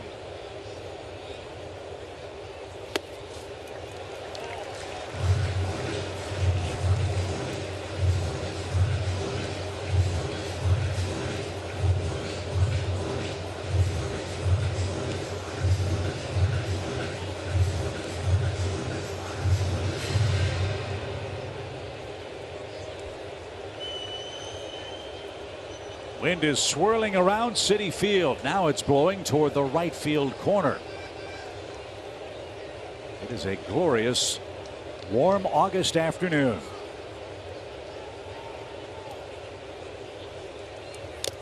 That's tipped and caught, and that will retire the side. Second strikeout for Odorizzi. We go to the 4th.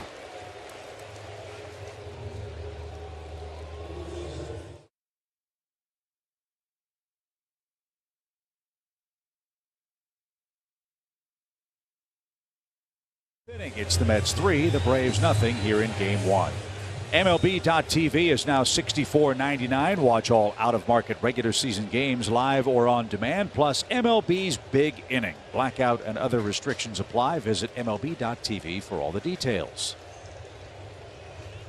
Travis d'Arnaud, Robbie Grossman, and William Contreras will be the trio up first against David Peterson, who now has a 3-0 lead. The Braves have 1 hit. That was a single for Austin Riley in the first.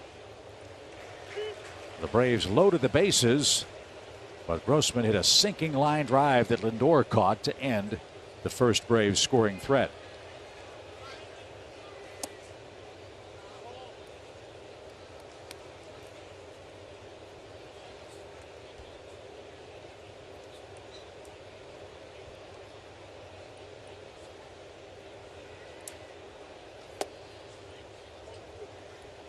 Make this guy pile up some pitches. As we said, he's been effectively wild in this game. He's walked a couple of batters, and he's behind the Braves DH. That's the pitch he wants to get to, is that slider.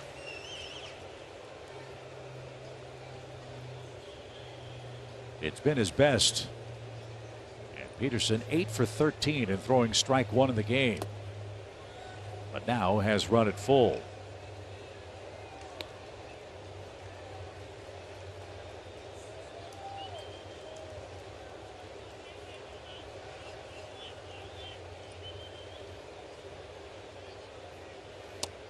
Good start.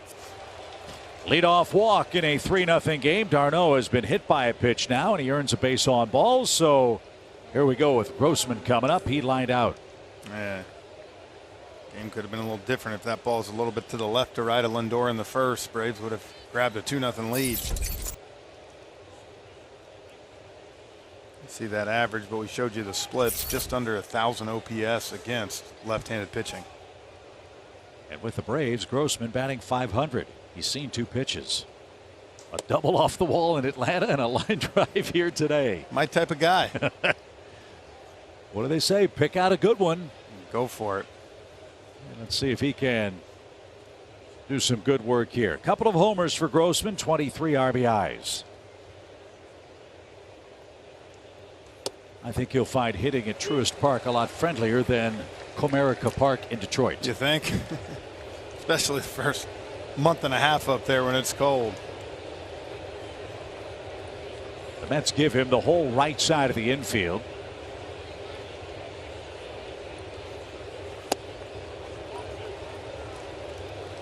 But as you said, hitting that slider the other way is not an easy task against David Peterson.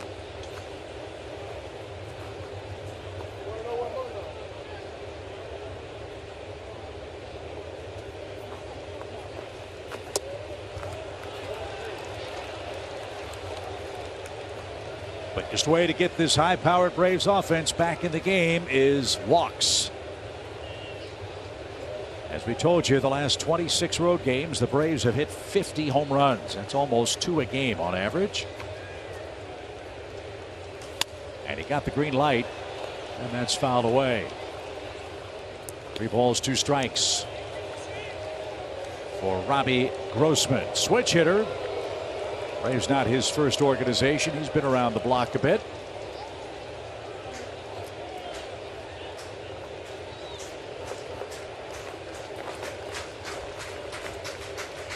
d'Arnaud at first, nobody out.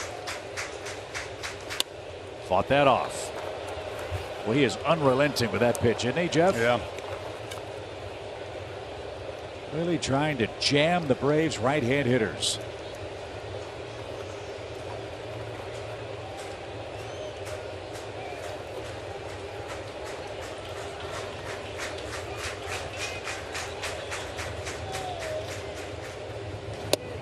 Strike 3. That was ball 4. Grossman flipped the bat away. He's rung up by Mr. Nelson. Peterson just got a huge break.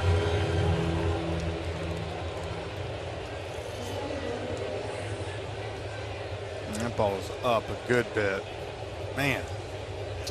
Look at that first and second. Tough break. So 1 on, 1 out. Contreras struck out his first time and takes outside.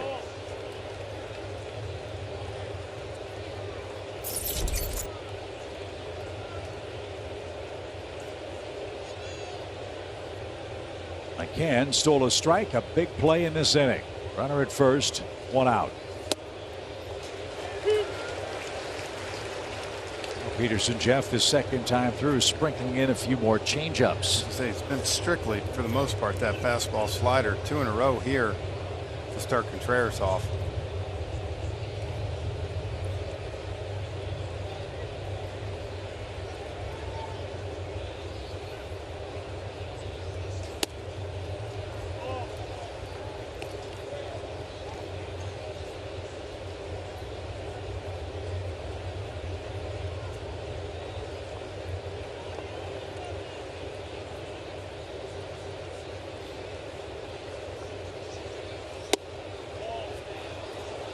That's a much better pitch than the one he called on Grossman.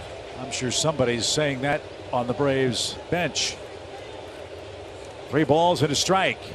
Arcia's on deck. He had a good pitch to hit, William.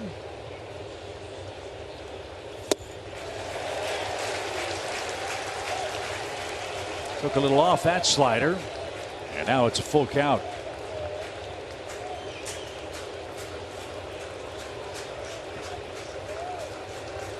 Braves have done some of their best work against left-handed pitching. Peterson's a lefty. He's been tough. Full count. Line drive into right field. That's going to get down for a base hit. So d'Arnaud is going to try to deke Marte, and he's going to move up an extra 90 feet. Wow. Terrific base running for Travis d'Arnaud. He ran on Marte, and the Braves have first and third. Deked me up here. This was a slider. Good job by Contreras. Such a difference. Look at that this year. Being able to use all the field. And watch this d'Arnaud. You could see he had to kind of calm a second. He saw Marte just kind of relax, and he went. And now the strike 3 call to Grossman hurts. You'd have a run. Instead, you've got first and third, one out. Arcia up representing the tying runs. The Braves have their second hit of the game. Good rip, foul back for the Braves second baseman, strike 1. Orlando walked in the second inning and was retired on a forced play.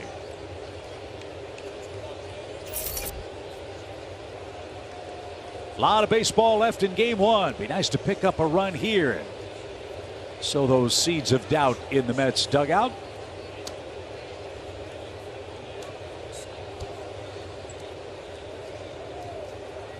On the ground, Lindor, backhand stab. There's one. McNeil the turn. It's a double play. The Braves are playing Pepper with Francisco Lindor, and they're out of luck in the 4th inning.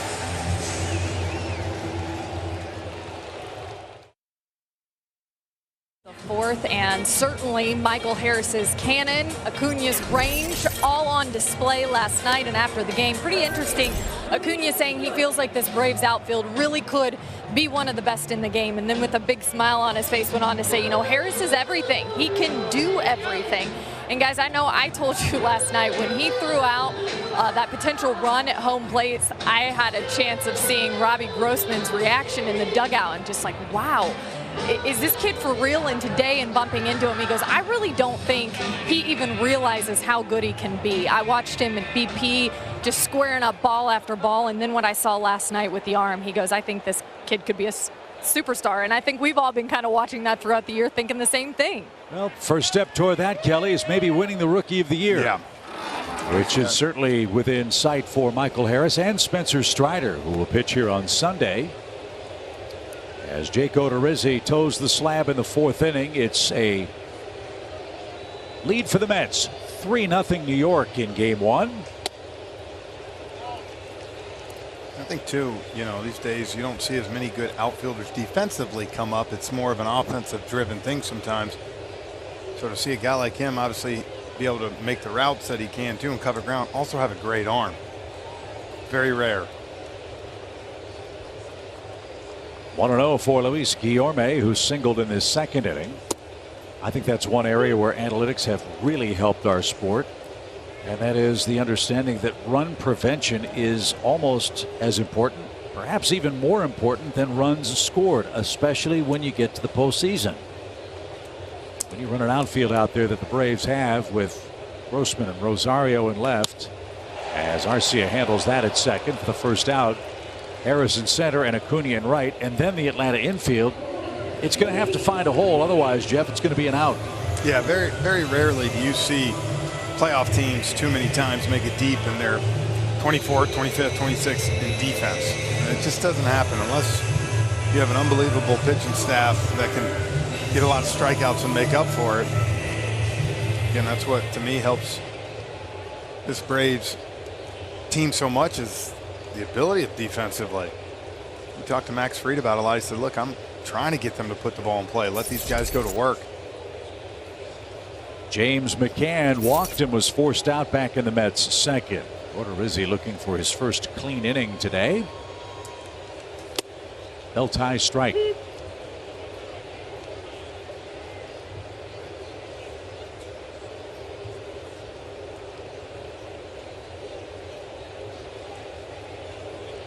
New York 3 runs on 6 hits.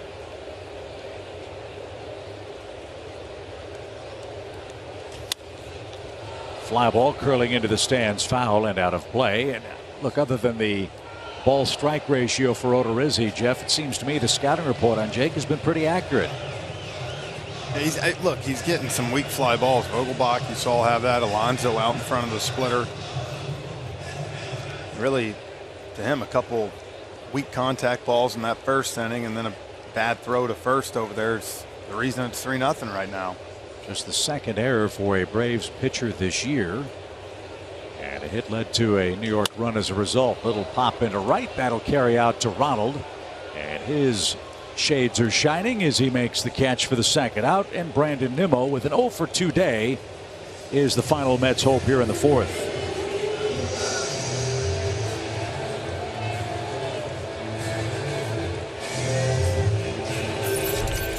When we get to the fifth, it'll be Harris, Acuna, and Swanson for the Braves. And offense was the story in the first 2 games of this series. 10 runs in game 1, 15 runs combined last night. Not sure if we're going to get to 25 total runs over the next 3 games in this series. We need 4 today to win game 1 of the doubleheader. Interesting what Snit's lineup looks like tonight in the nightcap. Wonder if you get Adrianza in there at second or something. Could be. Against Max Scherzer. 1 ball, no strikes.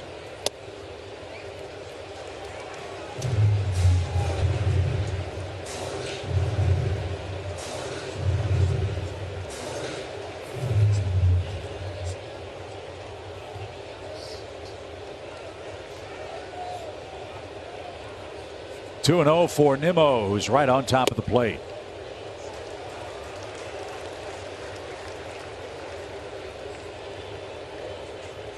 Mets have 1 2-out run in this game.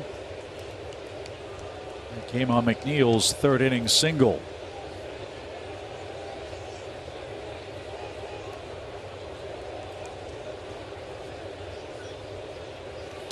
And another 4-pitch walk. So 2 bases on balls for Odorizzi. Nimmo's aboard. Marte is coming up. He's been hit by a pitch. He scored, and he's bounced into a force play. Before Odorizzi faces Starling for the 3rd time, let's enjoy a quick word from Zaxby's. Fried chicken salad under 600 calories with the dressing? You better believe it. Only at Zaxby's.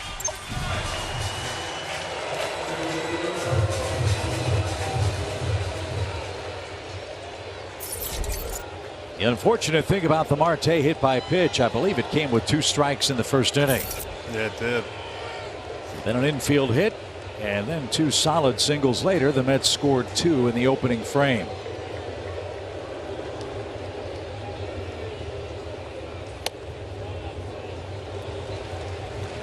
Wonder if see Nimmo try to take off here in a minute.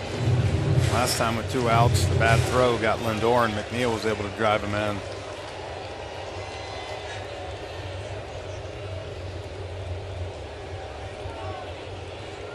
He's got a good lead, and he's chased back. Close play.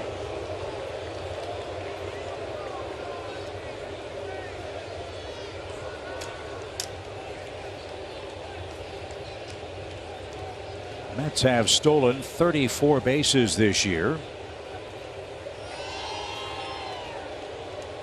Nimmo, surprisingly, is only 0 for 2. Surprising. He's got good speed.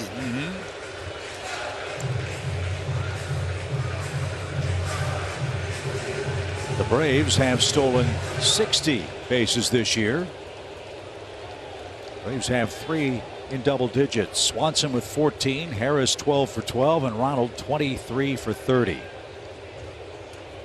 1 ball, 1 strike. And another quick throw to first.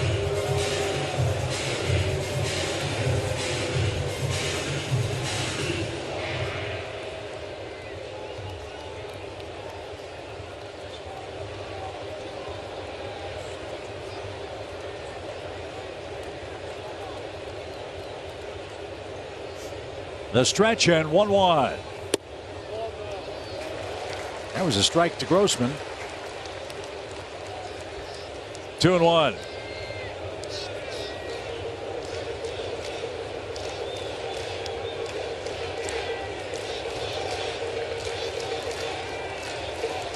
Lindor is on deck. He's 2 for 2.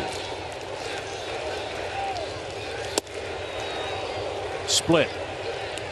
And a second strike.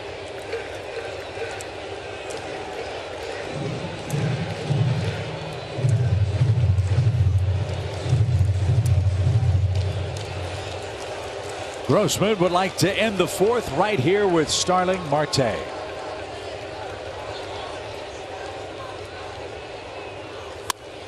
Served into right, but right at Ronald, who came in to make a knee-high catch. Nimmo left stranded. We're through 4 in New York. Michael Harris will lead off. It's 3-0 Mets.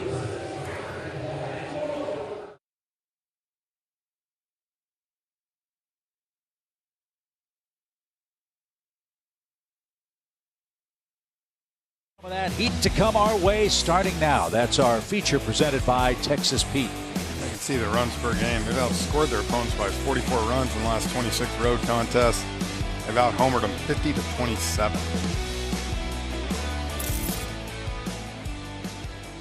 Ryan Snitker and Rick Kranitz plotting strategy the rest of this game as we head to the 5th inning. Michael Harris will see David Peterson for a second time.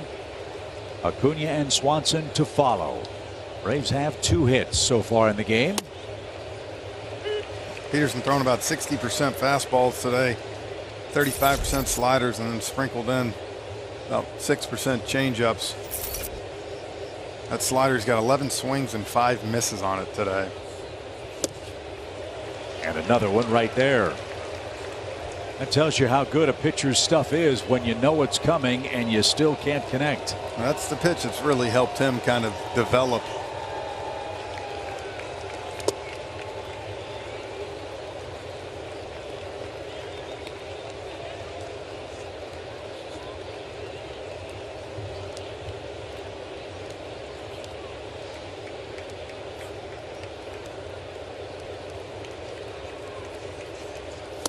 Harris swings and misses. Another slider.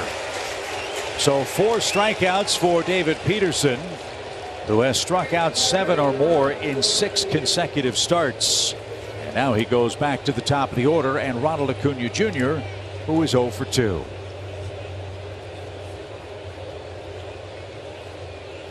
Last time you got Ronald 2 pitches, fastballs up in the zone looking. See if Ronald makes an adjustment here and looks for something up in the zone. A curveball that time. Dropped the hammer. Yeah, dropped the hammer on him for the first time. Nothing for the Braves hitters to eliminate from Peterson yet.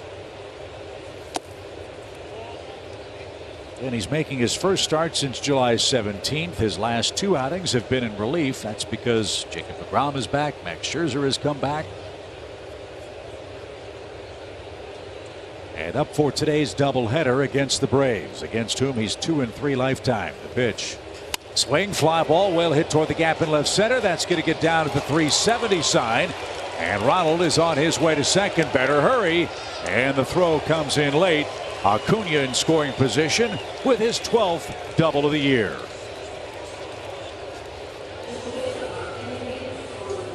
Now I got a slider on this one. Stayed up in the zone. Ronald stayed through it. Nice. Came right back over the heart of the plate. So Ronald 6 hits in this series. That's an encouraging sign. Now let's get him in. Braves had the bases loaded in the first. They had runners first and third in the fourth, but have yet to tally their first run. Here's Dansby, the major league's hits leader since May 23rd. So say you got the right 2 guys coming up in the lineup. Even attack 1 or 2 this inning, just cut into that lead. They're trying to keep Ronald close. As McNeil right behind the second base bag. And I mentioned the Braves have done such a good job offensively against left-handed pitching. They're 25-11 in games started by opposing lefties. Stands to reason. This is a right-hand dominant hitting lineup.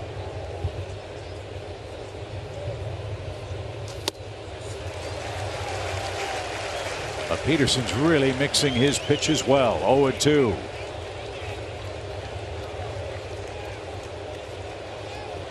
We know, though, how good Swanson is with 2 strikes.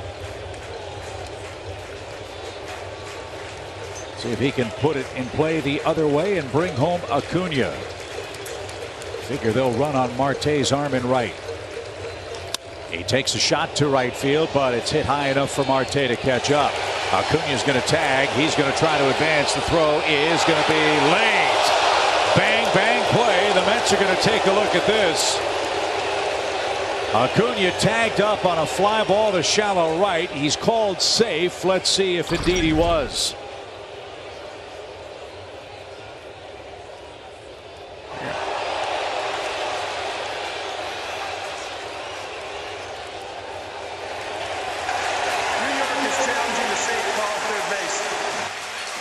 I think he's going to be safe.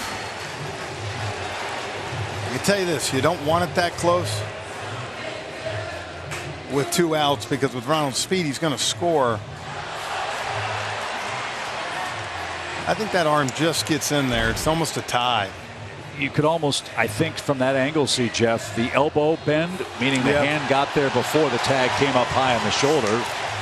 The Mets fans think otherwise. So we'll have our second review in the game. Never want to make the first or third out at third. And as you said, it was very close. New York will challenge here, and that's understandable with Austin Riley up. Don't want him hitting with a runner in scoring position in a close game. The old saying is, when you do something like that, you better be safe when you go like that. And I do think, again, that this is going to be too close to overturn.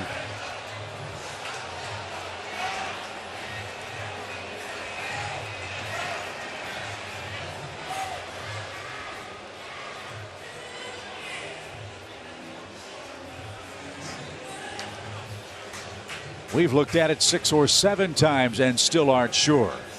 There's the tag, but see the elbow bend? Yeah, that's what I'm saying. It just doesn't seem as clear to me that he got him before his hand hit the base.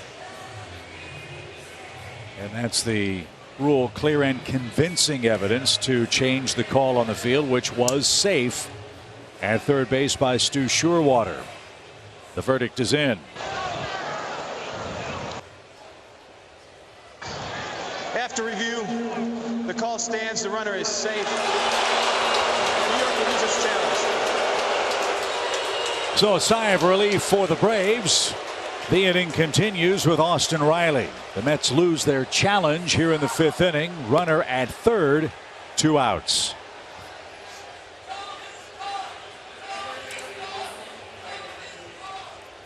So here's the opportunity for Austin Riley. Since the All-Star break, the second highest batting average in the National League at .388. It's gone up a point or two with a 1-for-2 game. Get a run here. Braves are down to their last out in the 5th inning.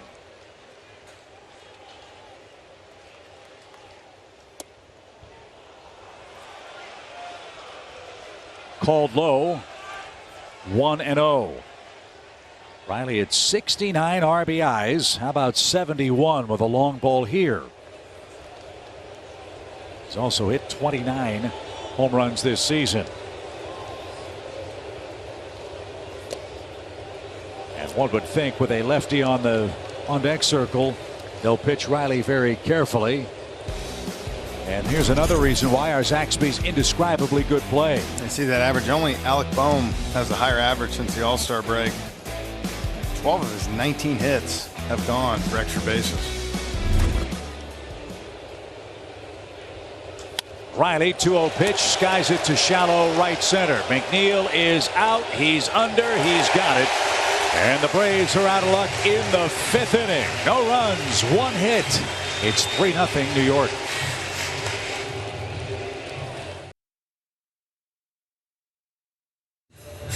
2 runs in the first, a single run in the third for New York. High pitch count, Jeff, and almost a 50-50 ball strike count in his Braves debut.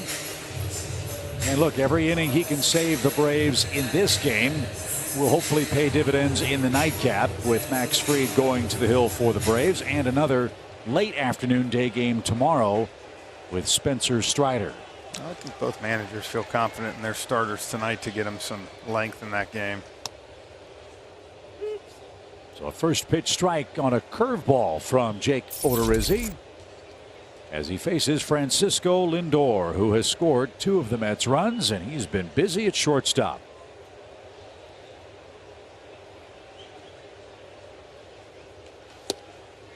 Braves have had some chances today. They've been able to put some guys out there, just have not been able to get a timely hit. Lindor has 5 assists and 1 put out defensively. And today is 270th multi-hit game since 2016. He and Xander Bogaerts have the same number of 2+ hit games in that stretch. As that one wasted way too high. 1 ball, 2 strikes. There's the Braves defensive alignment for Lindor.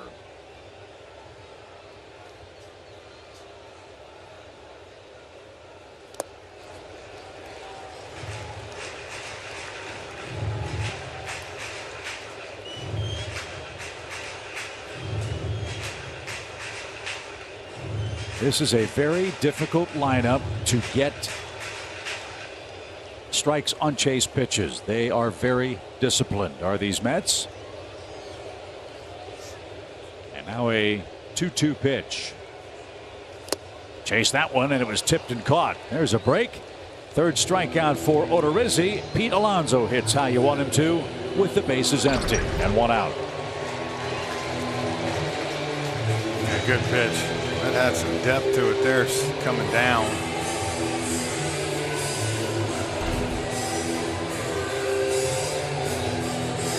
Alonso 1 for 2, an RBI single in the first inning.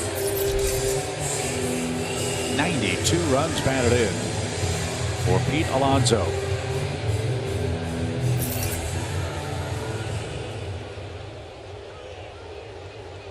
He's 10 RBIs ahead of the second place batter, Paul Goldschmidt.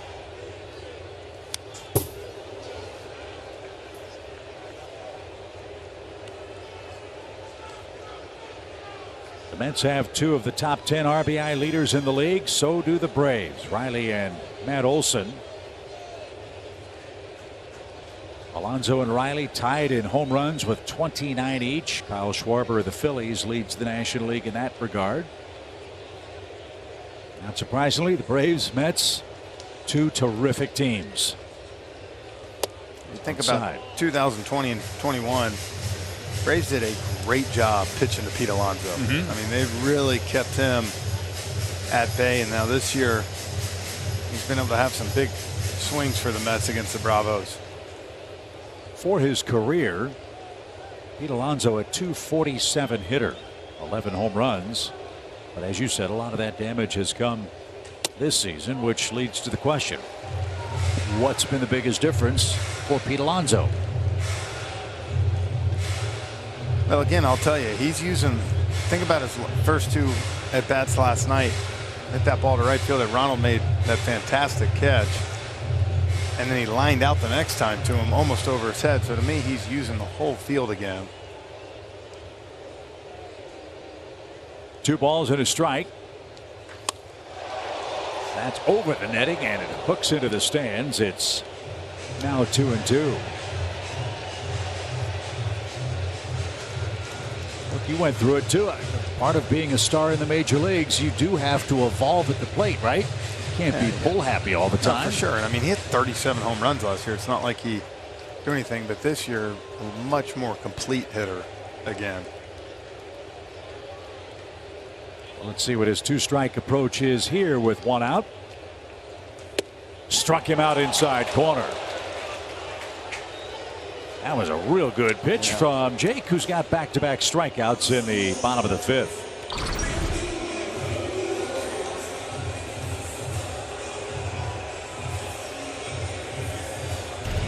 Well presented by William missed Contreras. the spot, but got away with it. So this would be a great time for Odorizzi to record his first perfect inning. 2 up, 2 down for Vogelbach, who has an RBI single as well today.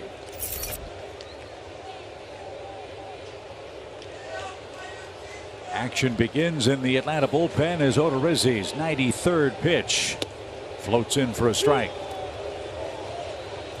So he gave him the call on the top of the zone. 69 miles per hour on that curveball.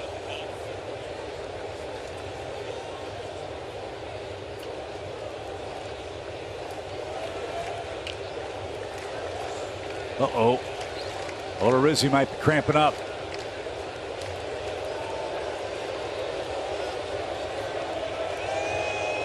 He's about to say 93 pitches is the third most he's thrown in a game this season. He threw 94 against Seattle on July 31st, 98 pitches on July 10th. Those were both 7-inning performances. Odorizzi has been about a 5-inning guy this season with the Astros, and he's in the 5th inning for the Braves here. He was waving off Brian Snitker and the training staff, saying he's all right. And he's probably just trying to get that thing loose. He knows this, you know, look, if I can get through this inning, I'm probably done. Oh, reach to the... Grab his hammy? Looked like it.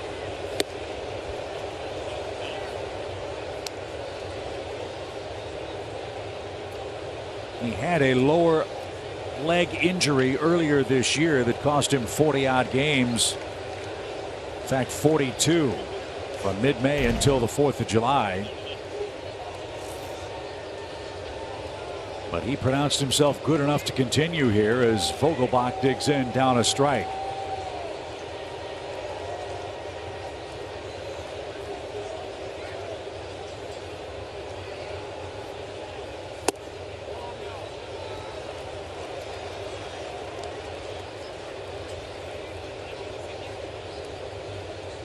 We will keep a close eye on Odorizzi here as he makes his 3rd pitch.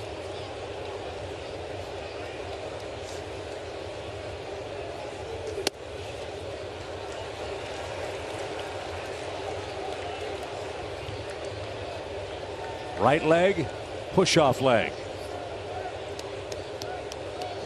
Lefty McNeil on deck too with Matzik warming up.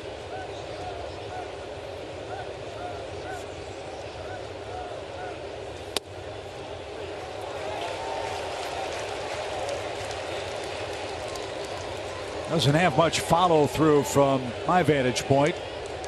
It's been all off speed too, cutters. Matzik just about ready if needed. 3 balls and a strike. And after that pitch, little skip toward the Braves dugout. Odorizzi's not right. And Brian Snitker's not going to let him face another hitter here. A 2-out walk to Vogelbach. And with McNeil coming up, the Braves will go lefty-lefty here, down 3-0. Odorizzi will go 4 2/3 innings. 6 hits, 3 runs. That is if Snit decides to make the change here. And that is going to be the case. So Jake Odorizzi's Braves debut, 4 2/3 innings, 6 hits, 3 runs, 3 walks, 4 strikeouts. And the Braves bullpen in play in the middle innings in New York.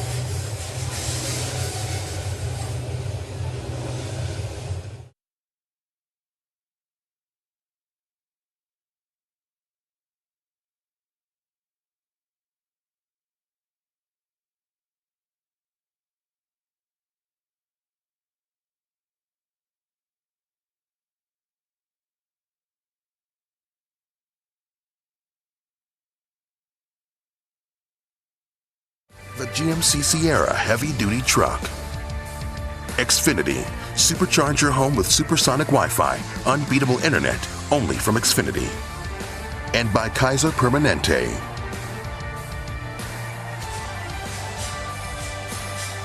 Back in New York for game 1 of our doubleheader. The Mets enjoy a 3-0 lead.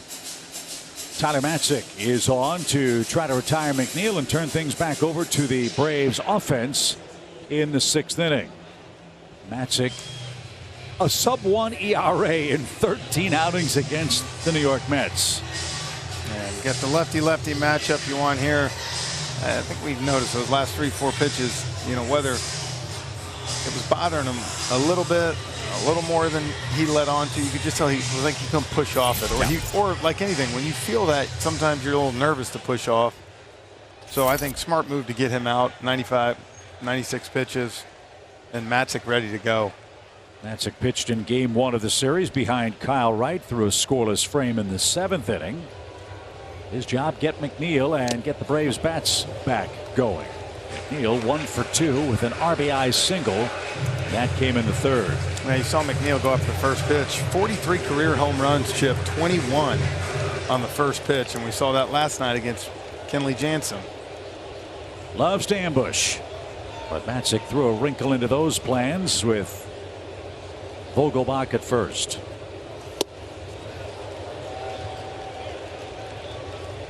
Oh, 0-2.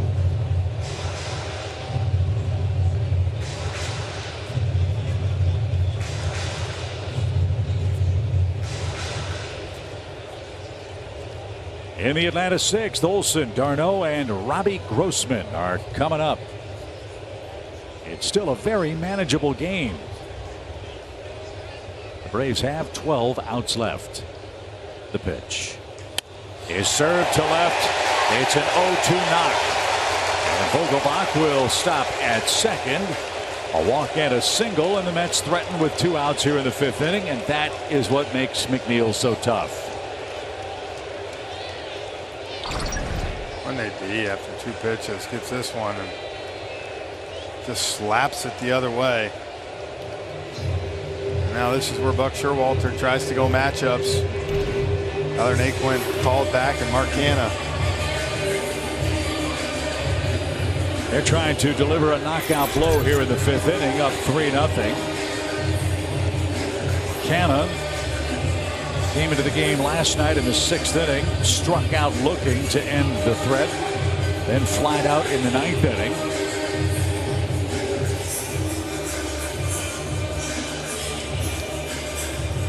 So Matzik has some extra work to do here in the New York's half of the 5th inning.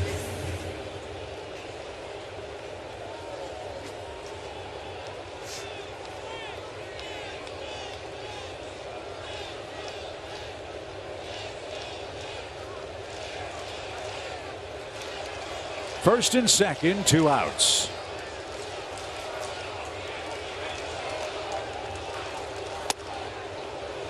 One advantage that could help the Braves here, and I say this in no way sarcastically, you've got a very big man running at second base. Well, you saw it last time. I mean, that ball right there, McNeil's usually a double, and you got a guy going correct first to third. So it might take a ball in the gap to bring him home. That man being Dan Vogelbach, the designated hitter. Let's hope it doesn't come to that. The pitch. Strike outside corner. Matzik's fastball is popping today. If you remember last night, Mark Canha swung awkwardly at 2 cutter sliders from A.J. Minter. What does Matzik do? Comes with the first one there, and then that pitch right there is the same pitch Minter caught him looking for strike 3. So right now you got him guessing a little bit at 0-2. Make a quality pitch, and you should get an out.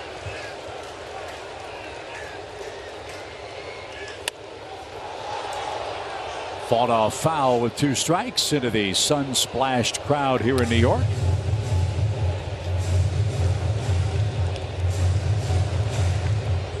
And Canha will have another chance.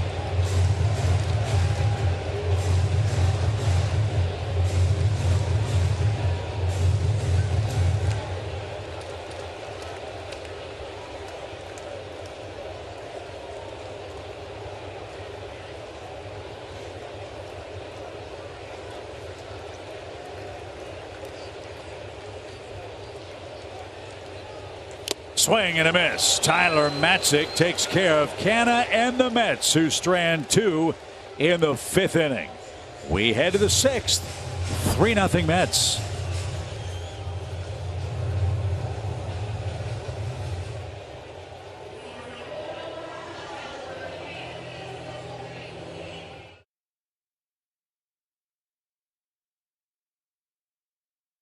is brought to you by Landmark Dodge Chrysler Jeep Ram and by Georgia Natural Gas. Live the greener life. No, that's not Hunter Pence, who was affectionately known as the praying mantis in his big league career. I hope that's our mascot and brings us 4 runs this inning. That's exactly right. Against David Peterson, who's been awfully good through 5 shutout frames. He has walked 3. He has struck out 4 and has scattered just 3 hits. Lefty here. Matt Olson leading off the 6th inning. You know who about jumped out of his seat when he saw that shot coming back from break? Brian Jordan. Brian is not a fan of the bugs. I'm a little scared.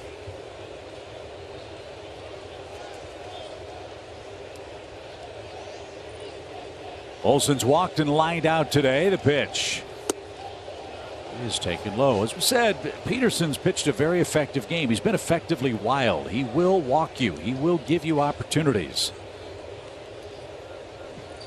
The Braves have had a couple of them in the game so far. As this ball is hammered foul. Their best chance came in the first inning. A 2-out rally. A Riley single. Olson walked. Darno hit by a pitch, but a line out ended that threat. And then they were tough luck hitters in the 4th inning when a double play ended a 1st and 3rd threat off the bat of Orlando Arcia. And Olson chased and didn't get it. 5 strikeouts for Peterson. That's how the Braves' 6th starts. That was his 200th career strikeout. And Buck Showalter will go no further with David Peterson, who will work 5 1/3 innings of shutout baseball.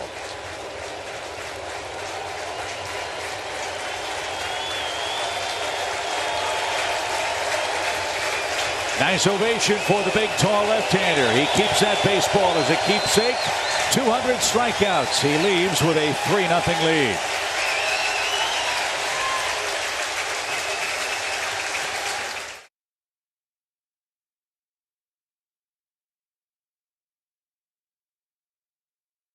Darno will be the batter, but first a quick word from Delta.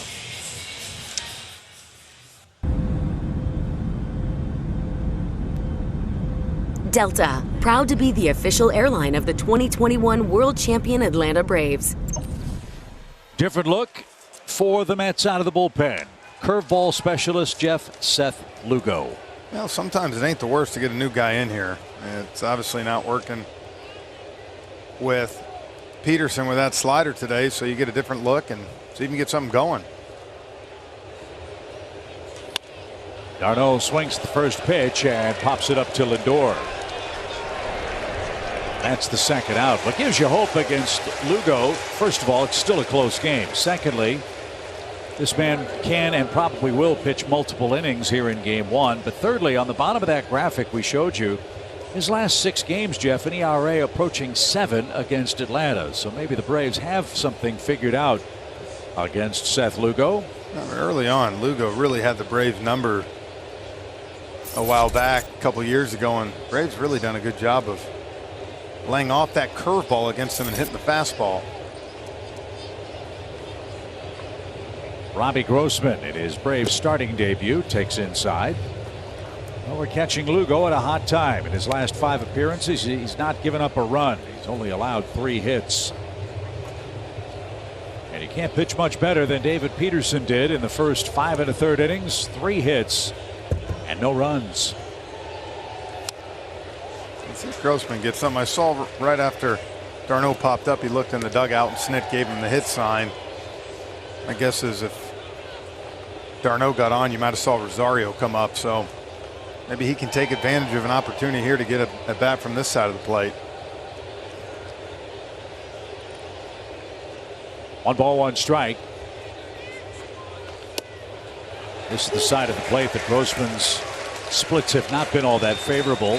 I can't imagine, Jeff, how hard it is to keep 2 swings on time. And Robbie tried to do that here, down to his last strike.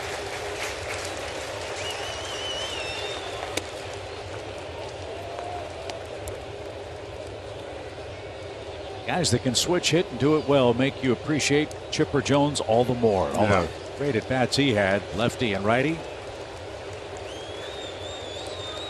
As Lugo ready with his 2-2 pitch. William Contreras is on deck.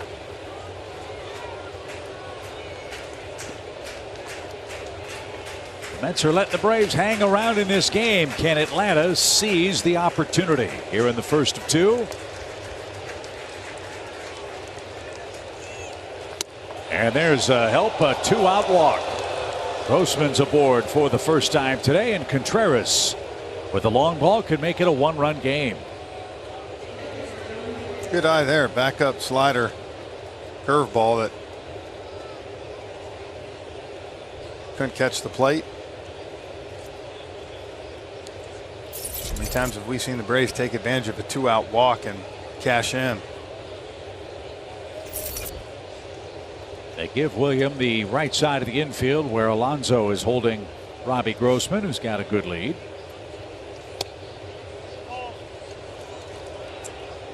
Ball 1.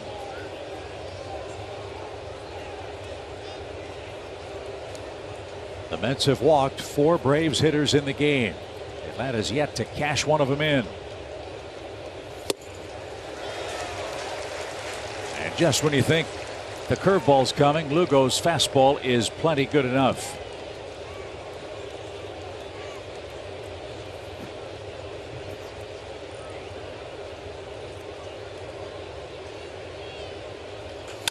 Right back where it came from, but McNeil is there, and he'll make the peg to first in time.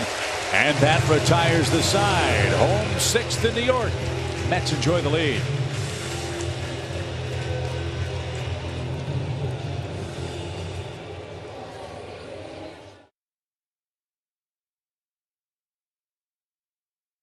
He faced 2 hitters, struck out 1.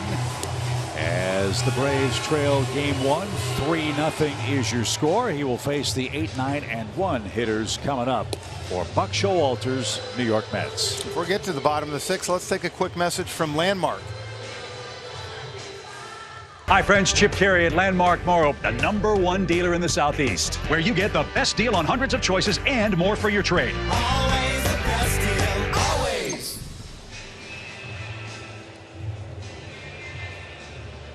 Tyler Matzik climbs atop his perch as Luis Guillorme stands in with a 1-for-2 afternoon.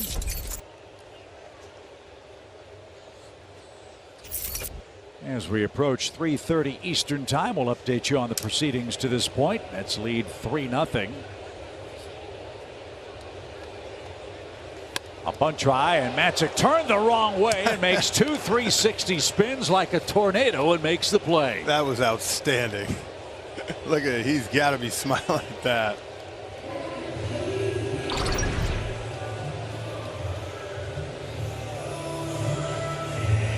The old do-si-do. And the peg to first in time. Matzik's had his share of great plays on backhands up the middle. But he robs Guillorme nicely to start the home 6th. Braves debut of Jake Odorizzi. 4 2/3 innings, 6 hits, 3 runs. Looked like he was cramping up in his last inning. He should have walked to Dan Vogelbach and then departed. Hope that's nothing serious. The Mets got a couple of soft hits in the first inning, got the first 2 runs. They added 1 in the 3rd inning. For the Braves, had a few threats, but just 3 hits to this point in the game against David Peterson and Seth Lugo. Here's McCann. He's walked and popped out. Another game tonight. First pitch at 7:10. Then we wrap up the series tomorrow. It's a 4:10 start. Glad they moved the start time back a couple of hours. I think after this emotional doubleheader today, everybody can use a little mental and physical rest. They did it more for us, just so we could kind of be ready to go tomorrow. But you know what they say, if you stay ready, what? You got to get ready. Exactly right. 2 strikes for James McCann. It's 0-2. We'll have an off day in Boston. And then a 2-game series with the Red Sox at Fenway Park Tuesday and Wednesday. Another off day on the road. This one Thursday in Miami. Then 4 games in 3 days with the Marlins. And then it gets even more fun as that one's cut on and missed. Matzik has his second strikeout. Homestand for the Braves, 4 with the Mets and 3 with the Astros. Let me tell you, the key for Tyler right now, that slider continues to have the bite that we saw 2 nights ago, and then again today so far. Some good ones to Canna. That's a great sign for him. You're starting to see him pitch again. He'll face Brandon Nimmo, who's 0 for 2 with a walk. Our nightcap will feature Max Fried and Max Scherzer. These 2 men have locked horns a time or 2.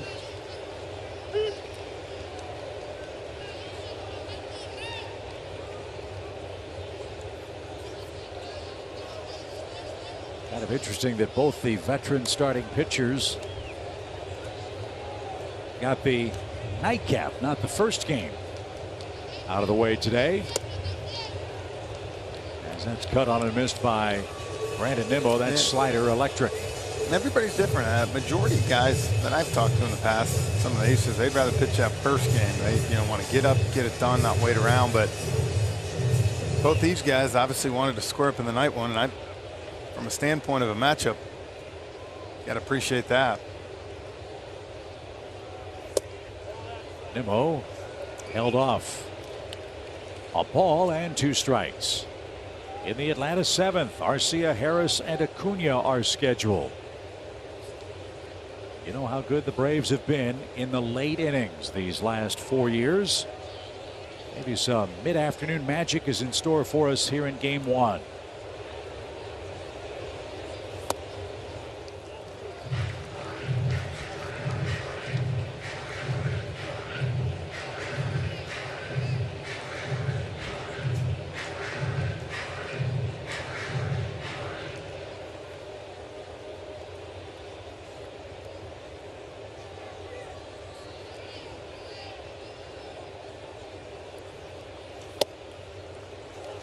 Overcooked a fastball at 96 miles an hour.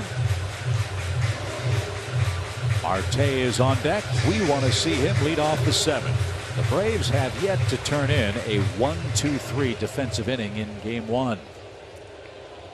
They're a strike away from accomplishing that with the Mets center fielder Brandon Nimmo, the hitter.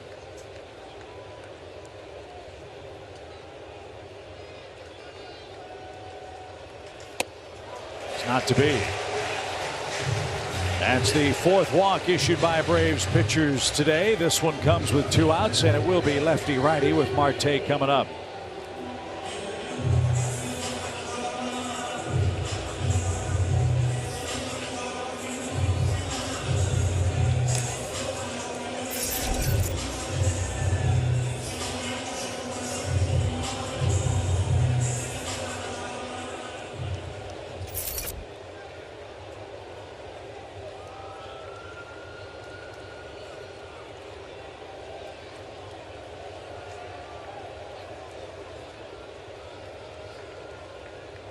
Nimmo has a good lead, but Matzik stares at him and misses high and away. 1 ball and no strikes.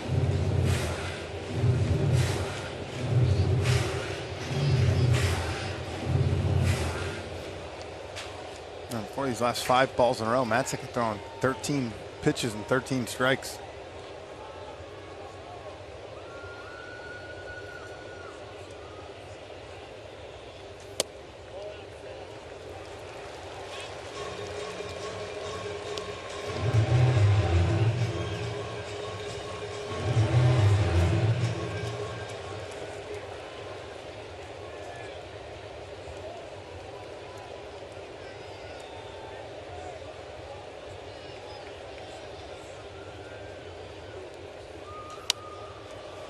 That gets him back on the beam. 2 balls and a strike.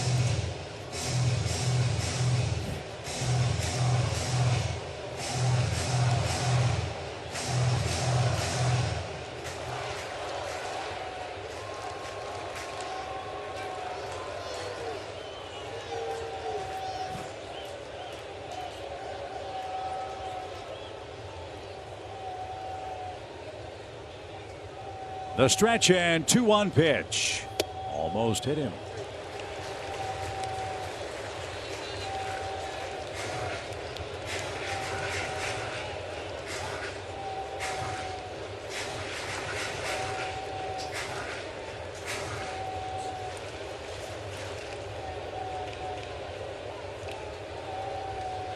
So after a walk to Nimmo, Marte has coaxed a 3-1 count. Back-to-back walks with 2 out. That'll frustrate you. That's what plagued Ian Anderson last night. Now Matzik, who got the first 2 outs pretty easily, has a mess on his hands as he has to face Francisco Lindor as Rick Kranitz pops out of the Braves dugout to settle down Matzik, who's pacing behind the pitcher's mound here in New York. While the Braves talk it over, here's a quick word from Racetrack. Fuel up like the Freeze does with whatever gets you going at Racetrack.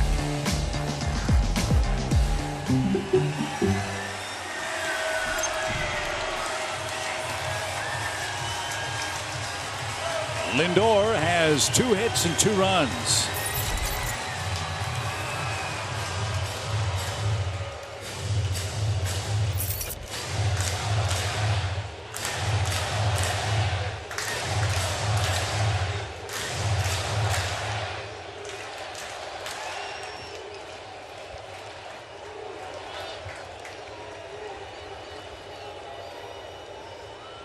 Can't give him any more. It's 3-0 New York.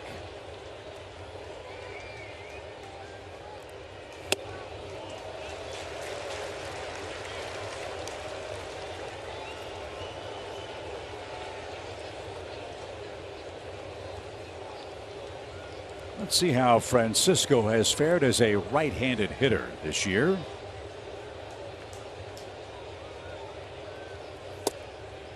Took a little off. That was nice. 235 right-handed. How many home runs? 5. 26 strikeouts and 119 at-bats.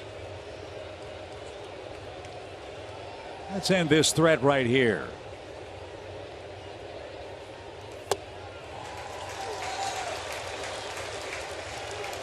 All of a sudden, Matzik's command has eluded him. As you said, what, 13 in a row for strikes, and now he's walked 2 in a row, and he's behind the Mets' third-place hitter.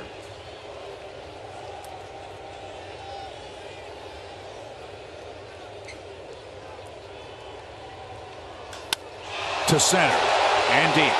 Harris is back. It's off the top of the wall and caught. Harris caught the ball on a bounce, and there will be no throw to the plate. Lindor hit it right off the top of the wall. Harris caught the carom, but the 2 2-out walks come home to roost as Lindor doubles to straightaway center.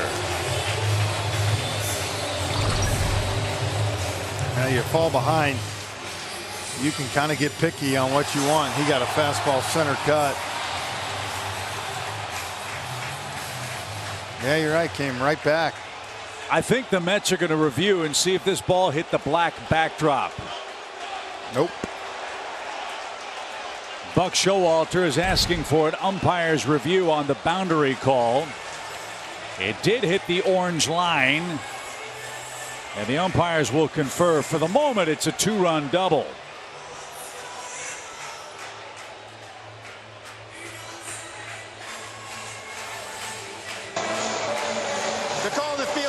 That the ball remained in play. This is a crew chief review of a home run boundary call. So the crew chief, Jeff Nelson, will get a replay review from New York, as Lindor did hit the orange line, which is a boundary. That does not mean home run. The only question is, from this angle, did the ball backspin off that black wall? No, it came right back.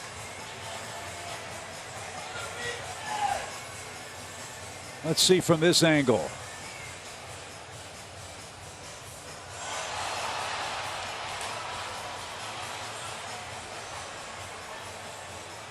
No.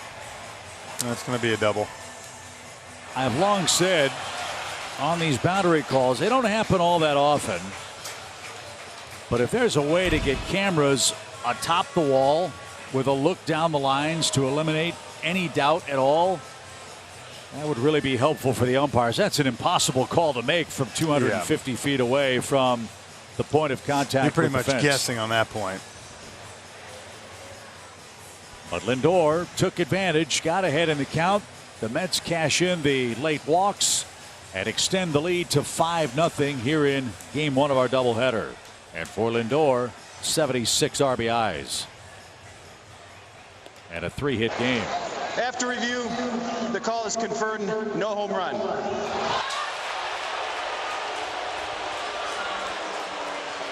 So Lindor just missed, hitting it out of the ballpark to straightaway center. But he will happily take the 2 RBIs. And the Mets have extended the lead here in game 1. Pete Alonso, the batter, he's 1 for 3 with an RBI.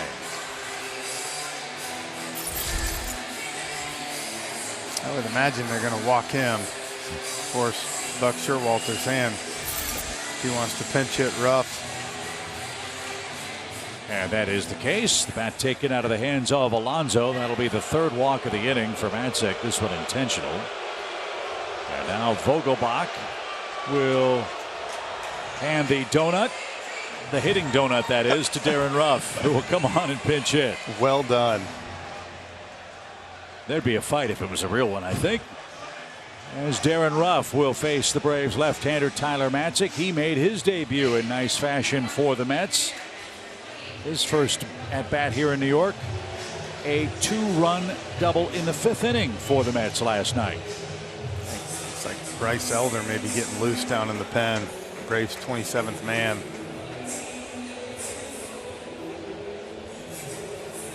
I know you know Darren from your days with the Phillies. I enjoyed meeting him at the start of this series. Yeah.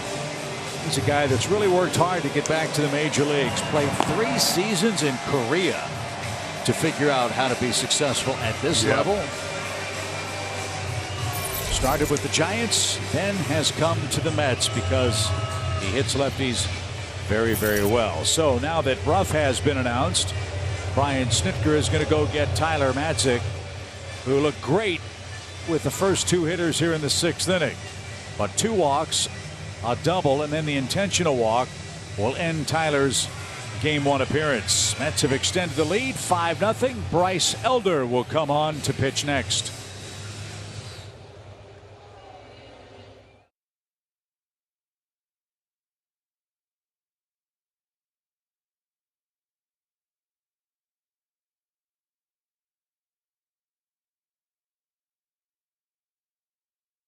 We got our first look at Bryce Elder in rotation for the Braves. In fact, Jeff, his big league debut is April 12th. 3 earned runs in 5 2/3 innings against the Nationals. Today, though, a different role. The extra man because of the doubleheader. He is pitching out of the bullpen for the first time as a Brave. And he's dropped a beard on us since he's been away. Hopefully he can cover some innings here. Keep it at 5-0. Braves got 9 outs. See if they can get back in it. Also save that pen so you can have a full gauntlet for game 2 tonight. So Darren Ruff announced he will hit against Bryce Elder, the kid out of the University of Texas. And a good start in for a strike. Something you noticed about Bryce when he debuted, he pitched with a lot of poise in his first couple of games. The results weren't what he would like, a 1-3 record. But he threw a lot of strikes, if memory serves. To your point, that would be welcome here in a 5-0 game. And he's done just that. It's 0-2.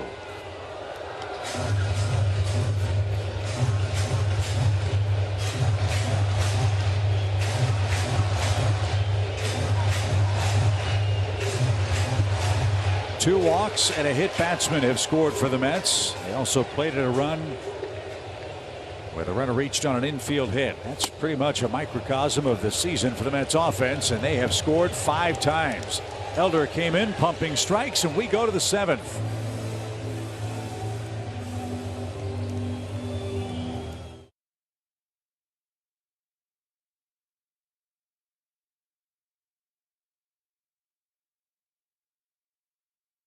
Still those kids. You get to the championship in the RBI League, Yeah, man, that is great job.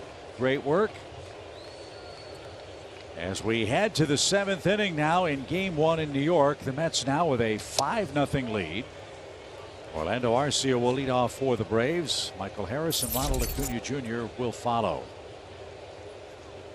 Nice work by Bryce Elder to throw 3 strikes to send us to this 7th inning.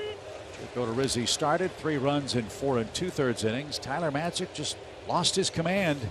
He had it. He was cruising. Then he walked 2 guys and gave up the big double. And that cost him a couple of runs in his inning of work. And now Lugo trying to pile up some innings for the Mets.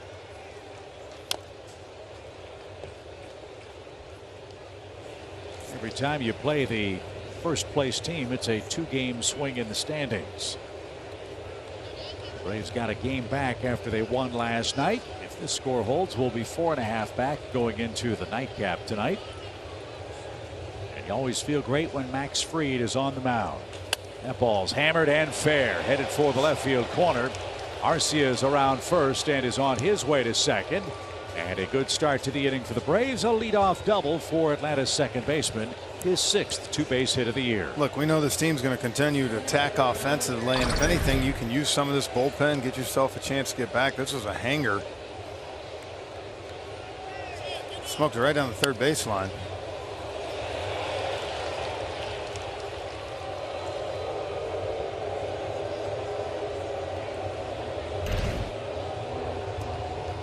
So there's a start. Here's Michael Harris, who has struck out twice. That came against David Peterson. What's been fun about watching Michael play, when the game gets late and the at-bats become more pressure-packed, his numbers get better.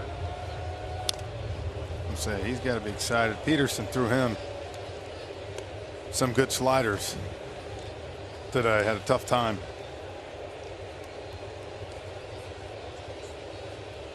Harris, the youngest active player in the big leagues. Almost a week younger than Wander Franco of the Tampa Bay Rays. And he is not playing like the youngest player in the big leagues.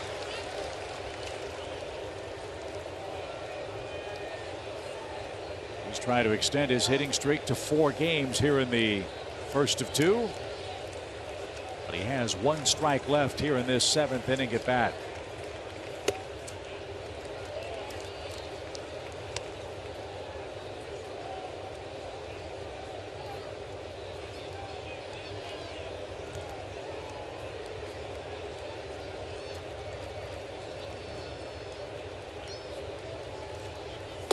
Swing and a miss.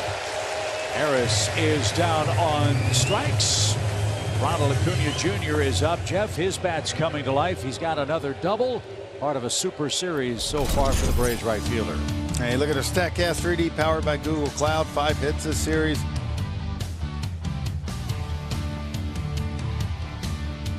Singles, doubles, and that big home run to dead center.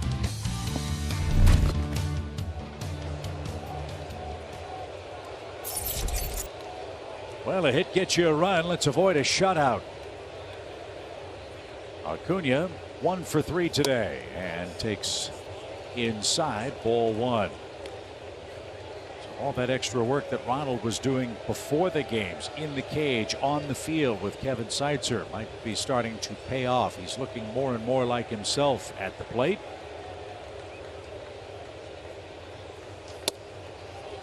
Almost grazed him inside. 2-0 the count. Kevin Seitzer said that front shoulder was leaking toward the third base line on Acuna's swings, and he was just a bit off balance at the plate. Yeah. Maybe that's been corrected. 2 balls, no strikes.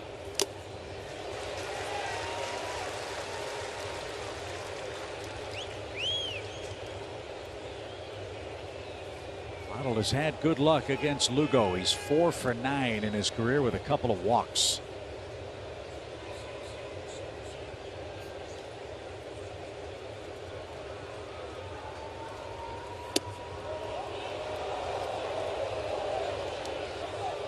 Maybe another walk is forthcoming here.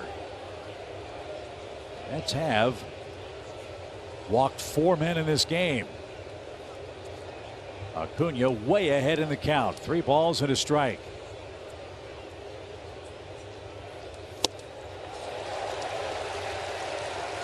Was looking for the fastball, got the fastball, and now it's 3-2. Yeah, 2-0 fastball, 3-1 fastball, and they've been good. You got to imagine here. Come with that pitch again, you would think.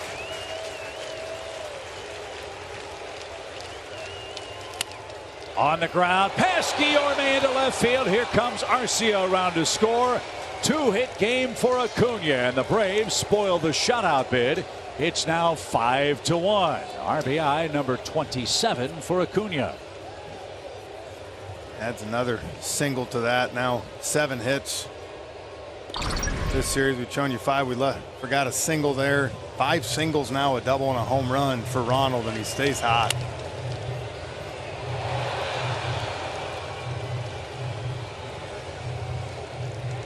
So the Braves do what they do. They're making a late charge in a now 5-1 game, as Lugo will face Dansby Swanson, who's looking for his first hit on the day.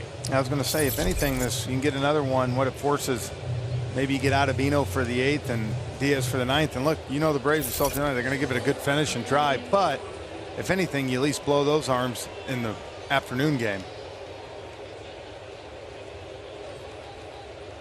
So Atlanta cashes in the leadoff double from Arcia. Let's see if Acuna is moving here. Ronald with 24 stolen bases. Swanson has the right side of the infield to play with if he can guide a pitch that way. That's popped up behind the plate, and strike 1.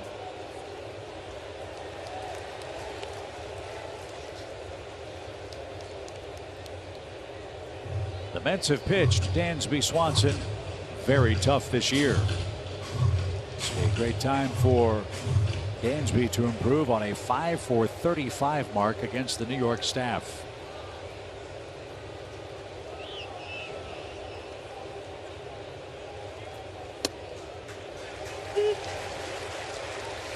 Backed up but called a strike. We've seen a few of those today. Odorizzi too. Trying to go away, and it just kind of backs up and hits that inside corner, and Nelson's giving him the call.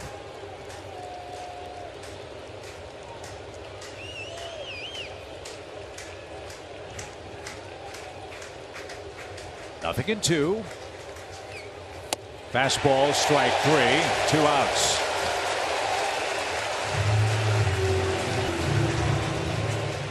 That's back call. That ball's off the plate a good bit, man. I'm sorry, you can't give that pitch the one before, Chip, and then throw this one on the outside corner too.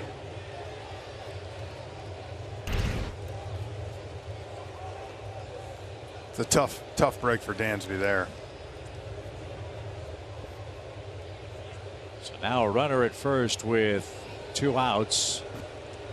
Austin almost got hit. He's part of our Discover matchup in today's game.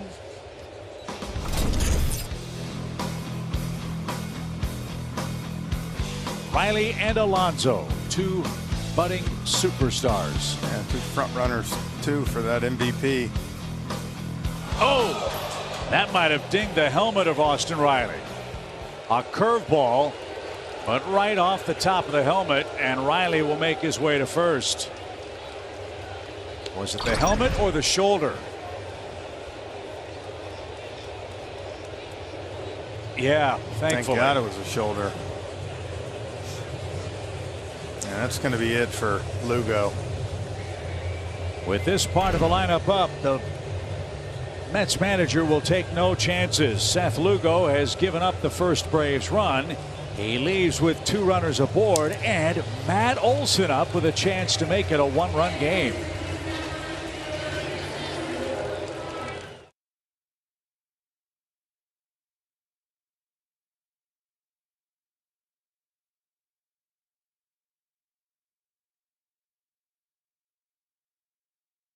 By our friends at Georgia Natural Gas. Trevor and Nick are standing by in our Atlanta studios to talk about how the Braves' pen usage has gone so far in this series.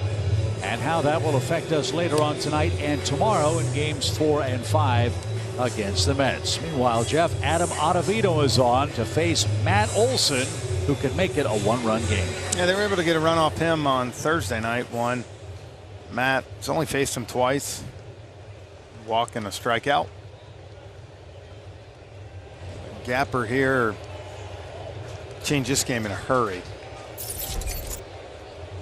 2 on, 2 out, 1 in. It's a 5-1 score.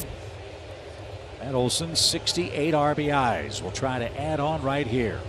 They give him the left side of the infield. The pitch. Very top of the strike zone. A slider from Ottavino. It's 0-1.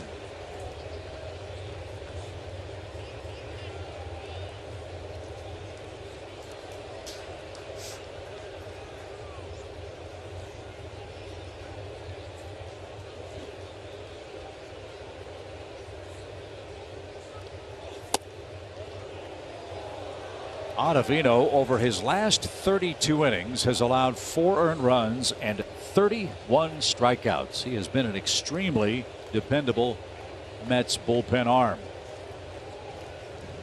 But you've got the lefty-righty matchup and a powerful hitter in the box for the Braves. Hopefully that'll be advantageous.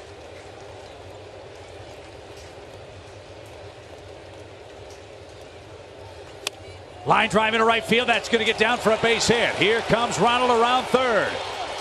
He's going to score the second Atlanta run. Matt Olson makes it a 5-2 game, and the Braves will bring the tying run to the plate with 2 outs. 69th RBI for Matt Olson. A good piece of hitting, gets that spinner sweeping across the plate. Got him out in front some, but was able to get enough on it. And Marte got to that ball pretty quick. Smart move by Riley there. You cannot afford to get thrown out at third and take the tying run chance out of d'Arnaud's hands. D'Arnaud loves the first pitch, as you know. He's a former Met. Let's see if he can pay them back. Way outside, ball 1. D'Arnaud has reached base twice today. He's been hit by a pitch and he's walked. The Braves doing it again with 2 outs.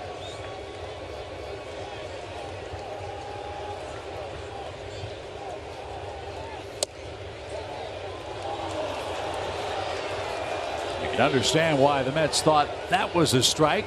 We've seen far worse called. Dansby sitting over in that dugout saying, D'Arnaud's last extra base hit was a month ago. It's time to change that here. 2-0 pitch. Off the middle and speared by Ottavino. And that will retire the side. The Braves, though, get 2 runs. They've made a game of it. 5-2 as we send you to the stretch back in Atlanta.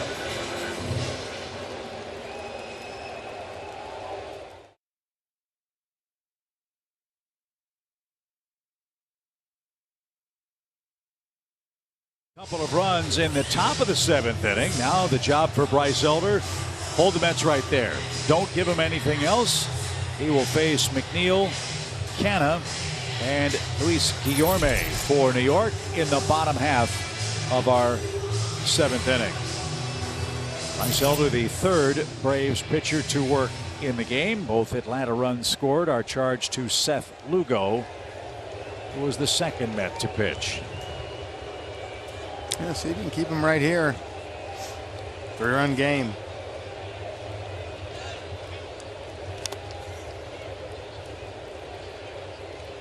Two-hit game for McNeil, who has a 9-game hot stretch for the Mets.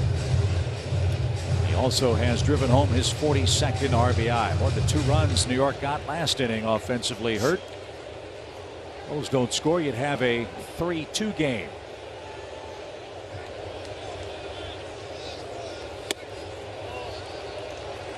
One ball, 1 strike for the Mets second baseman.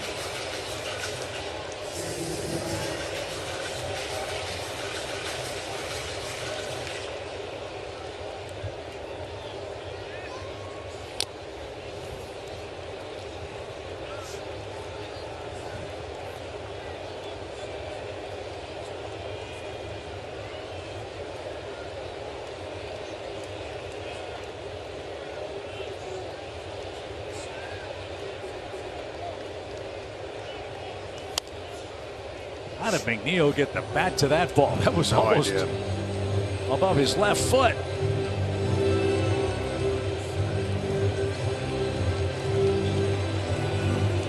One of Brian Snitker's funny stories about being a part of the All-Star Game coaching staff a couple of years ago was when he walked up to Jeff McNeil.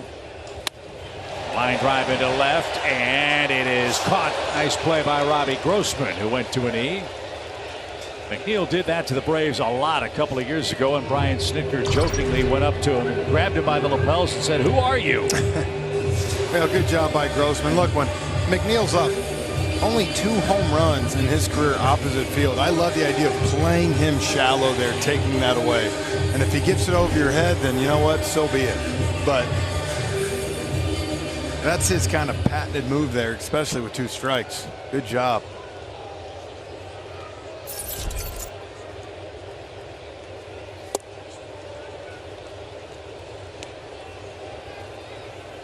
Mark Canha up for the second time. Tyler Matzik struck him out. That ended the 5th inning. Elder doing a nice job throwing strikes until that one, which drills Mark Canha. And another New York Mets hitter is plunked by a pitch. Atlanta's done that twice in tonight's game.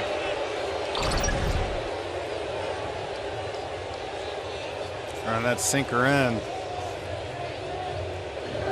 Like so far in this series in 3 games, both teams are trying to establish that inner half.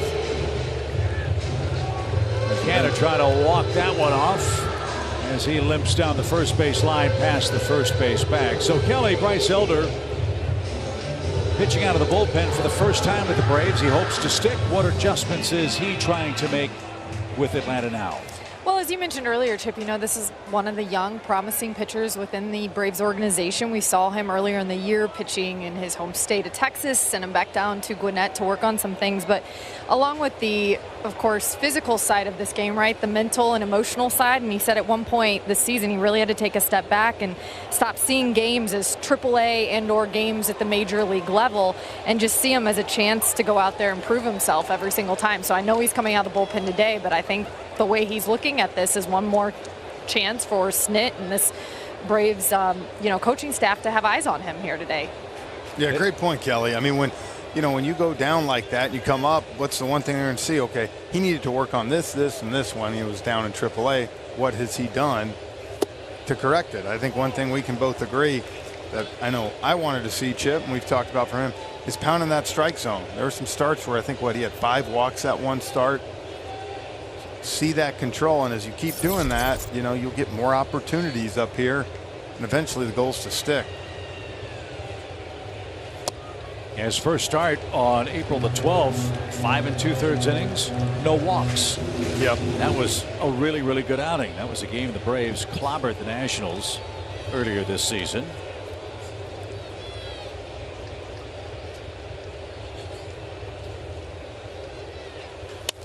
This one inside the bag, fair to left.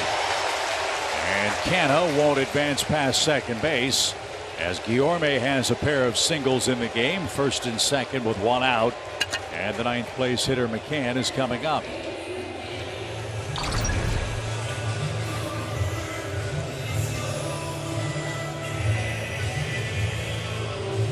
Shoots it the other way. Good job by Grossman getting over here, cutting it off. Now with that sinker baller that Elder has, you hope to get a rollover here in a double play. And to your point about Bryce, April 24th start, 6 walks. 6 walks, yeah. So he went from 0 to 6 in the span of 3 starts. That obviously was problematic for him. So let's see if he can get McCann to hit the ball on the ground here and send us to the 8th. And that's a good start. Strike 1.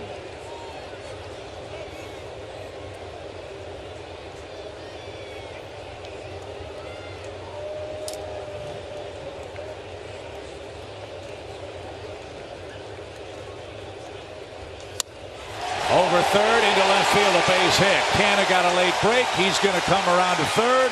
The throw will come into third, and the Mets add on. So again, it's worth repeating. The Mets have scored 6 times. They've cashed in 2 hit batsmen and 2 walks. And those 4 runs are the difference in your game. I went back to that slider for the second time, and McCann just kind of went out, and he didn't hit that hard, but kind of finesse that ball in the left field. So back to the top, and Brandon Nimmo. Nimmo walked and scored in the 6th inning. 2 in the 1st, 1 in the 3rd, 2 in the 6th, 1 in the 7th. And that one is way high. Ball 1.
Two balls and a strike.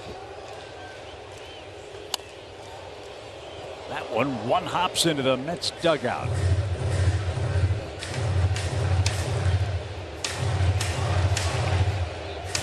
New York leads 6-2, bottom 7. No time to toss in the towel, Braves country. Still a ways to go here in game 1. We've got 6 outs left.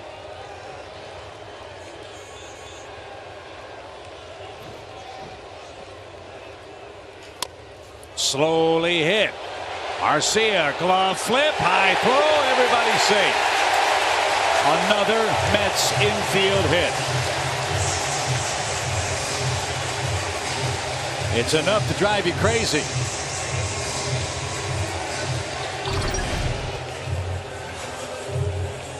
I got weak contact.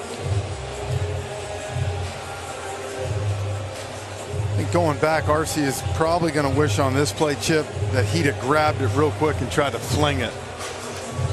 That's just too far almost to toss. And with his arm, he's got that. He can get that quick release. It's tough, you know. It's a split-second decision. So 2 more infield hits for the Mets. They've got him loaded, and Marte is the hitter.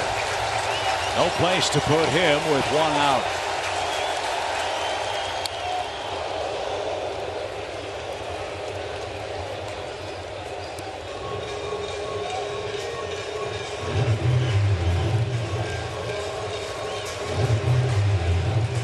Mets have 138 infield hits this year. And 4 in this series. Fly ball, shallow right. Acuna coming on, has to play it on a hop. He's got to throw to the plate. And Contreras tried to hold the plate to get the force, but no such luck. The throw too high. And a base hit for Marte extends the Mets lead. Surprisingly, if that throw was a little bit lower, that'd have been a forced play at home.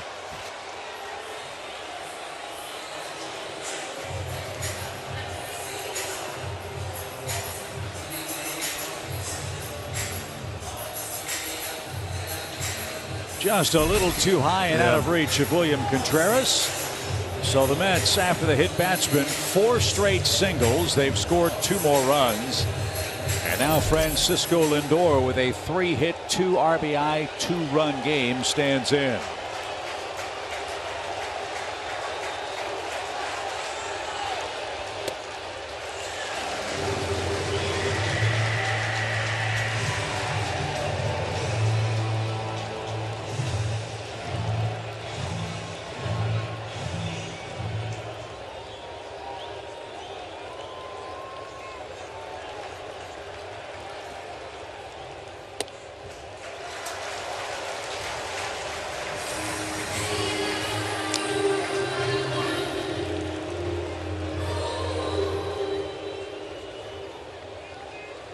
Nowhere to put Lindor.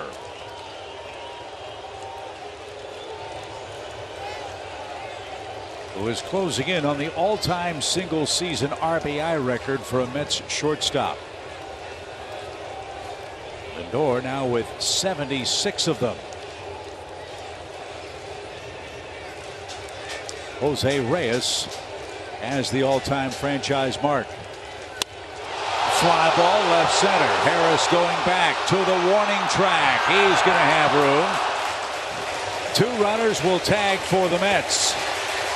Lindor provides his 3rd RBI.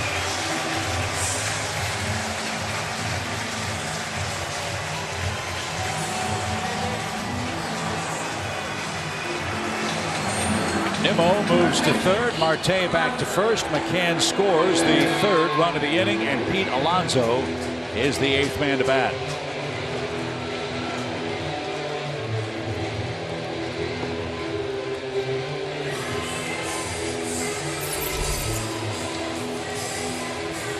Alonso is 1 for 3 with an RBI. Well, you hope they get it out of their system now, and Max Fried can mow him down in the nightcap. Max Scherzer will pitch for the Mets. It's 8-2 New York. Yeah, last 2 innings really just the walks and the hit by pitch is just giving them a chance to expand the lead.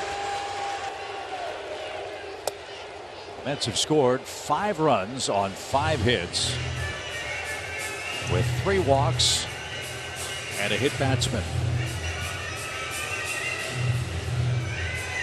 And some soft contact. Infield hit this inning, the blue pit. But the key word, contact, right? Put it in play. What do we say? Sometimes good things happen. And so far it has, unfortunately, for the Mets in game 1, who have 8 runs on 12 hits. Elder has gotten ahead of Alonso now at 0-2.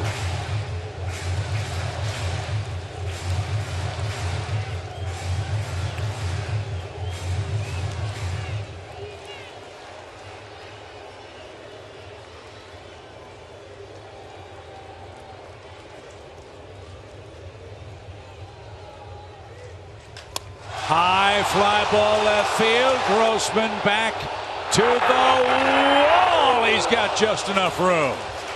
And that will retire the side. The Mets add 3 in the 7th. They lead it 8-2.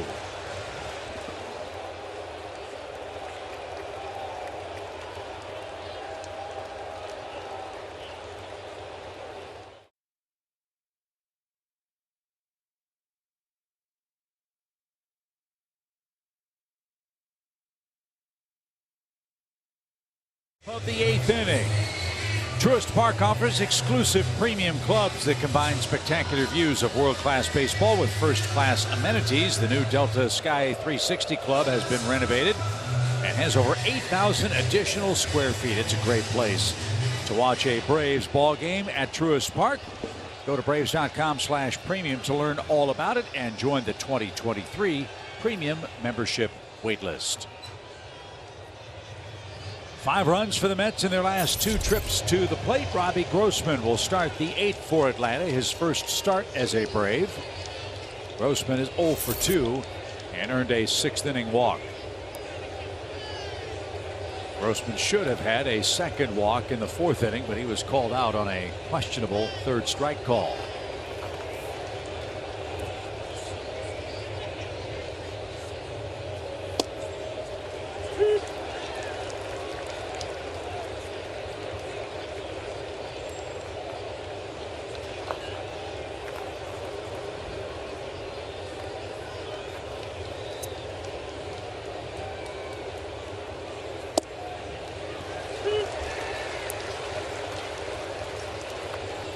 Adam Ottavino back to work for New York. Thought with them getting the 3 runs, you might see someone else, but I guess Luck's taking no chances.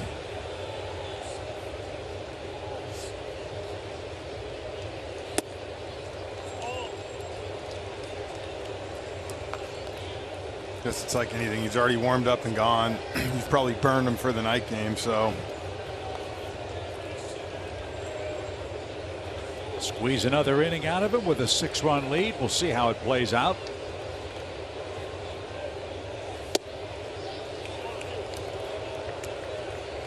And it's 2-2.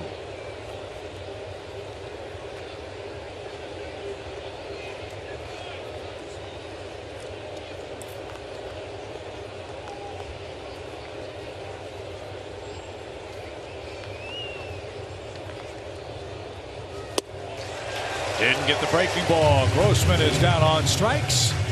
And he is 0 for 3 on the day. William Contreras, the batter, he has one of the Braves' 6 hits. First strikeout for Adam Ottavino today. Contreras will try to get something started here in the Atlanta 8th.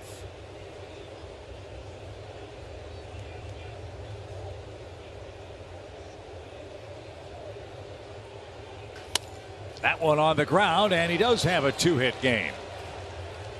So Contreras singles with 1 away in the 8th inning. Orlando Arcia, the batter, he doubled to start the Braves' 2-run 7th inning rally.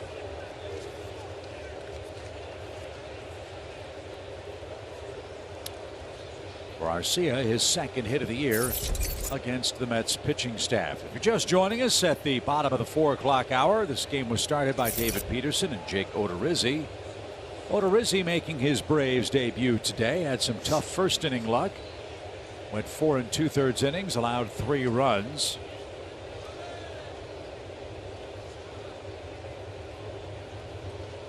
He left with a little physical discomfort in the 5th inning after he got the first 2 outs. Hope it's nothing serious. Hope he'll be able to make his next start for Atlanta. Peterson, 5 1/3 shutout frames for New York. He pitched into a bit of trouble in the early innings.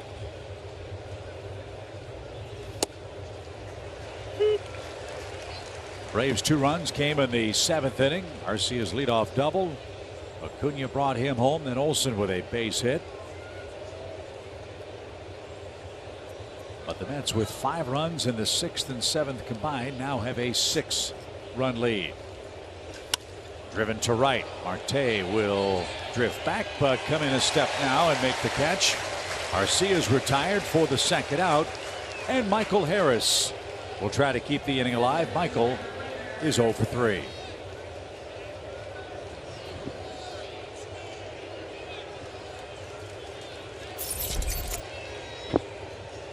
Nice crowd for game 1 in New York. 37,790. It is a split doubleheader. They'll all have to leave. They'll get the ballpark all tidied up and then open the gates again for our nightcap, which kicks off at 7:10. Imagine there should be a nice crowd tonight with those 2 on the mound. Ought to be. I think the last 2 games of this series are superstar pitching matchups. Can't wait to get it started. The pitch. Changeup, 0-1. Max Fried, Max Scherzer, and then tomorrow Spencer Strider and Jacob deGrom. In this game, they've really worked Michael Harris with a lot of off speed from Peterson, all those sliders, Lugo, a bunch of the curveballs.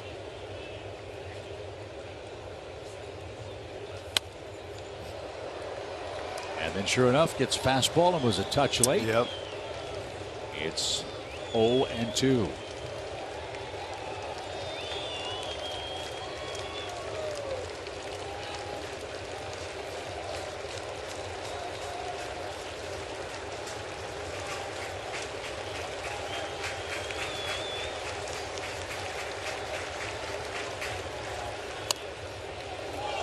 That almost got Buck Showalter in the Mets dugout.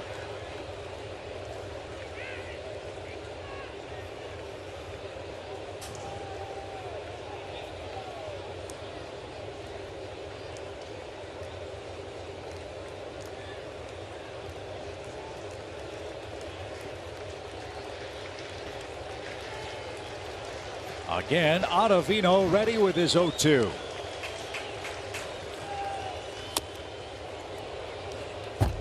Michael hit that twice. He did. Changeup.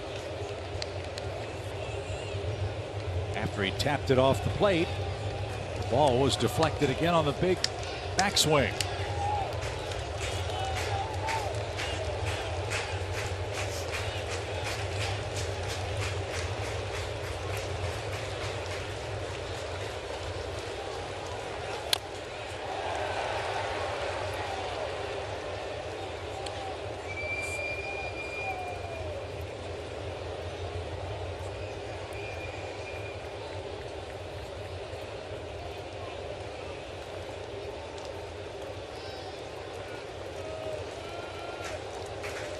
Pitch number 21 coming from the veteran Met right-handed reliever, Adam Ottavino. Anyway, kid, make him work. He's fighting him.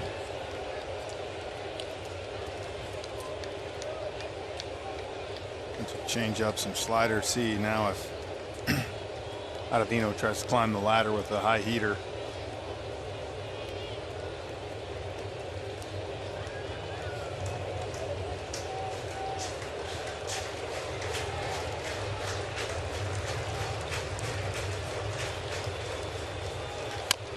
On the ground, foul at first. Hey, good play by Eric Young. Braves first base coach shows off the arm, fires that into the seats above the Mets dugout.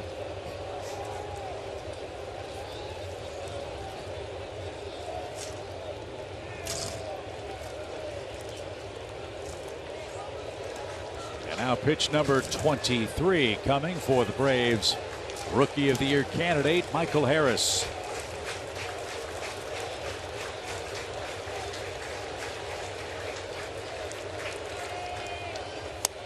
Served, and that hit the umpire. It's a dead ball. C.B. Buckner tried to get out of the way, and the ball just kept chasing him. So a great break for Harris. The ball hits C.B. Buckner. That'll be a hit. Dead ball. Everybody's safe. I'll tell you, the way that ball was spinning, though, I think that was going to be a hit no matter what with Contreras.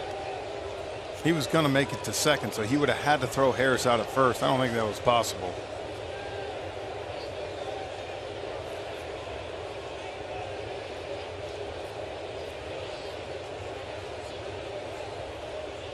So Acuna a chance to make things a little more interesting. It's 8-2. Ronald 2 for his last 2.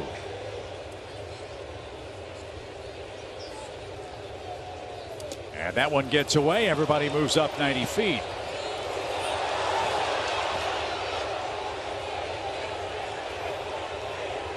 So a very wild pitch.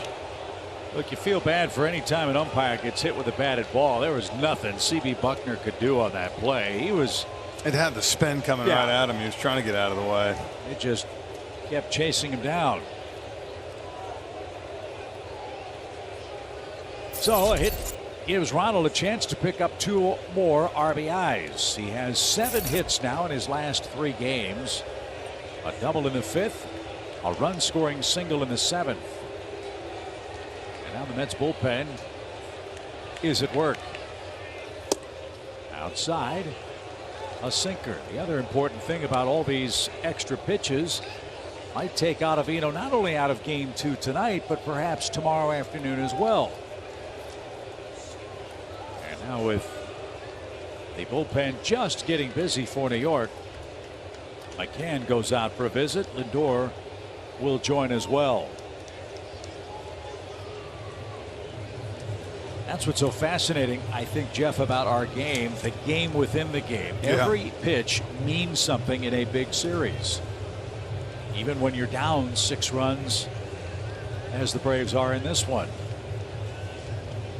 Every prolonged sequence might affect the way the opposing manager manages late in the game the next day.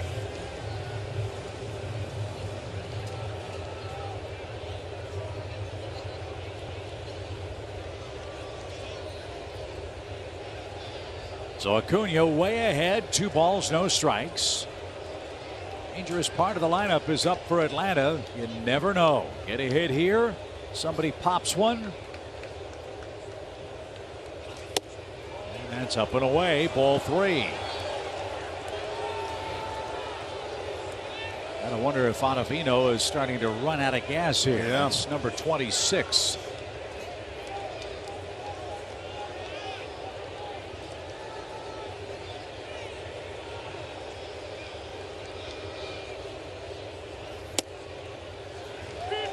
Taking all the way, and smartly so. It's 3-1.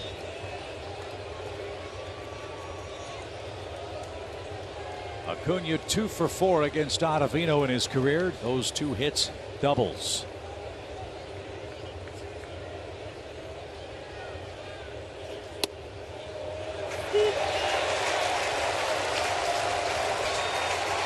A slider for a strike.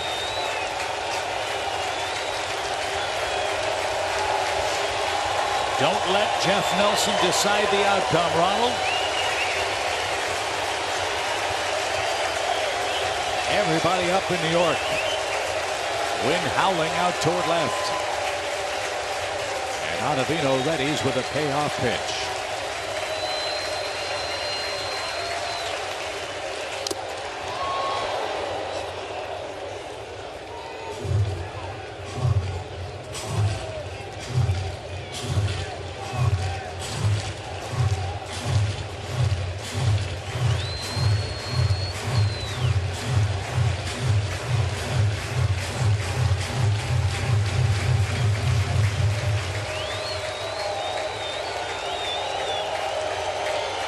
They'll try again.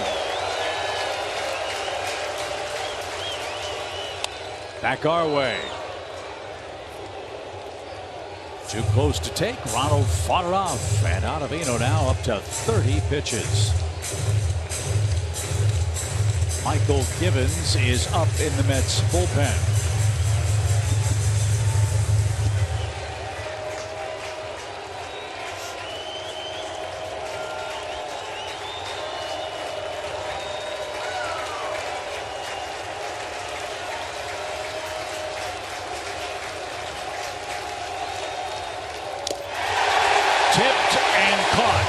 And the Braves are out of luck in the 8th inning.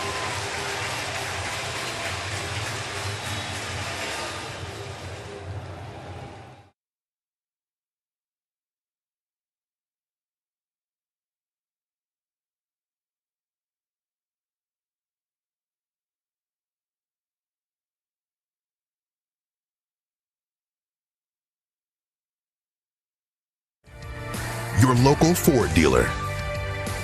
Delta Airlines, keep climbing. And by Truist, when you start with care, you get a different kind of bank. Bottom of the 8th inning in New York. It's 8-2 Mets here in game 1 of our day-night doubleheader at Citi Field. Here's what's coming up in the nightcap. Jeff, our player comparison brought to you by Landmark. Doesn't get much better than this. No, both Max's true aces of a staff. See, the numbers speak for themselves this year. And if you're the Mets, they get 3 more outs. They're looking at a sweep and got the right kind of mound. For the Braves on the other side, you're looking, trying to get a split. You got the right kind of the mound too. So it should be, you would think, runs would be at a premium tonight. And Max coming off a great outing last time out against the Diamondbacks. 7 innings of shutout ball on 4 hits. So he's at the peak of his powers as Bryce Elder faces the Mets in the bottom of inning number 8. 8 runs, 12 hits for New York. 2 runs, 8 hits, 1 error for the Braves. There have been base runners all over the place.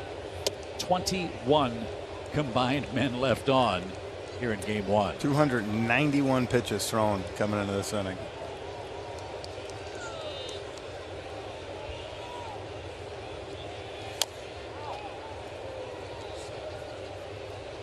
I agree with Darren. That was ow. We can hear that up here. Right off his foot. 1 ball, 2 strikes.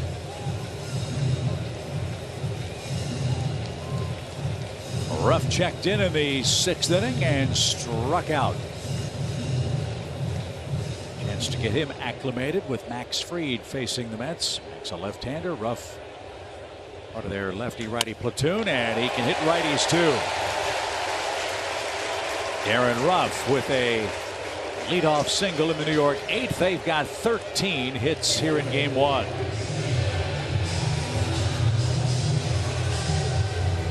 Elder has surrendered 5 of them.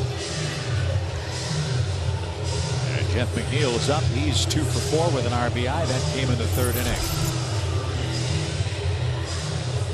Well, we know all about the Braves being the only team in the major leagues without a 3-game losing streak. That's been instrumental in Atlanta's success with the best record in baseball since June the 1st. Another reason why the Mets are where they are, despite having a losing streak of 3 games or more this year. They bounce back very well. The Mets are 29-9 this year after they lose the game before. That's what good teams do. With good pitching And clutch hitting, you avoid long losing streaks. Neither the Braves nor Mets have had many, if any, of those this year.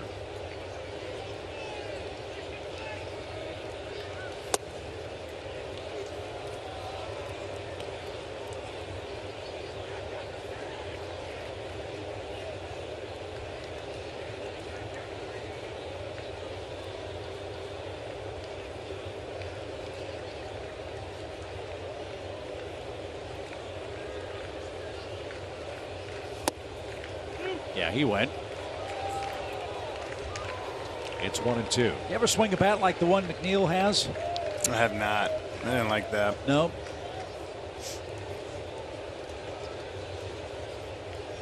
You see those? They got those now. You got the axe handle bats. Paul Goldschmidt has like a big hockey puck almost at the bottom of his. 1-2 pitch. Strike three. McNeil was frozen. Nice work by Elder for his second strikeout. One away. Mark Canha is the next scheduled hitter.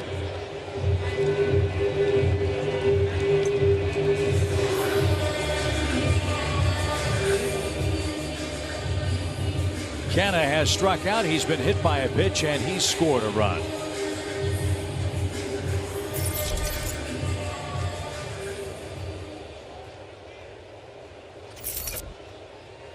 Game one of the series here on Thursday saw 10 total runs. Last night we had 15. We've got 10 again here in game three. And it might be an upset if we see a total of 10 over the next two games, but you never know. As you see, game two coverage here on Bally Sports begins at 6:30 Eastern Time.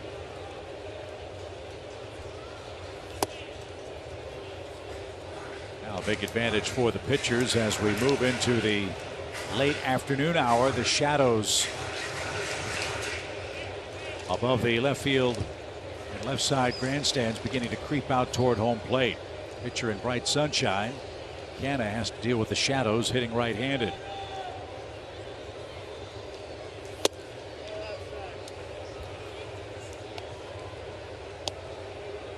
And as you said, Jeff, 300 some odd pitches in this game. Jeff Nelson's going to get a well-deserved rest of the evening off. Yeah. Bring in a replacement umpire to join the crew for game two.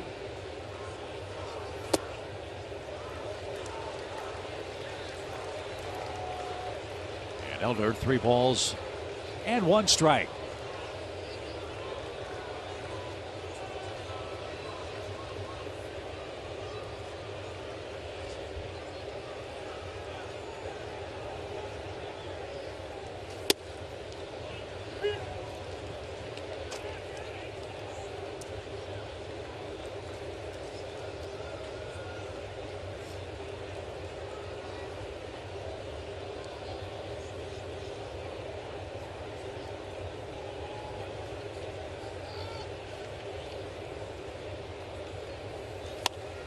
Popped up and playable for Matt Olson, who's in the bright sunshine. There's the second out. And Luis Guillorme is the scheduled hitter for New York. Guillorme has bookend singles, and he too has scored a Mets run.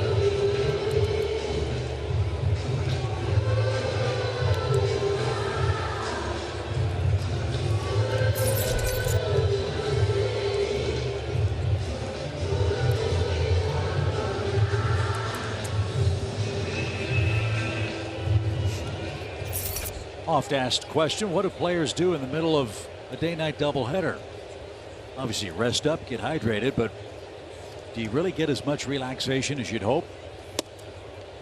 Well, one thing, this game's going to be pushing close to 4 hours, so you're not going to have as much of a turnaround time as you usually do. With that being said, you get something to eat. Yeah, you rest, play cards. Get yourself ready.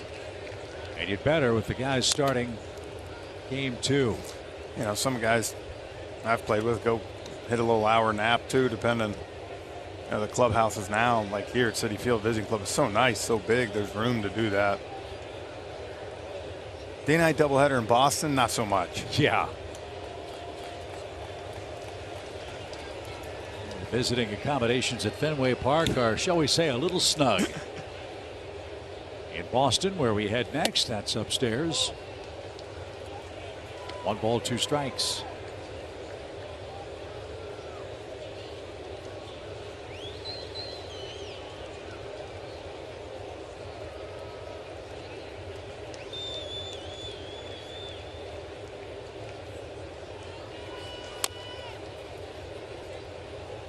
And we'll try again with Luis Guillorme, the Mets' third baseman. In the Atlanta ninth, the Braves will have Swanson, Riley, and Olson leading off. The 2, 3, 4 hitters. Braves will need a big comeback here in game 1.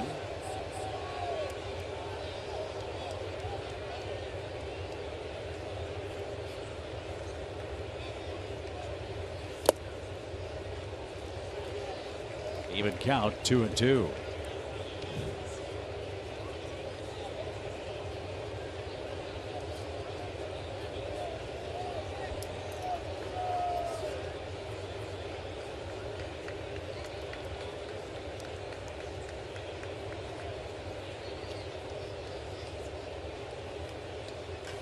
On the ground, might have broken his bat.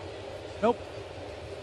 Sounded funny off the handle, and Guillorme stays alive. It's 2-2.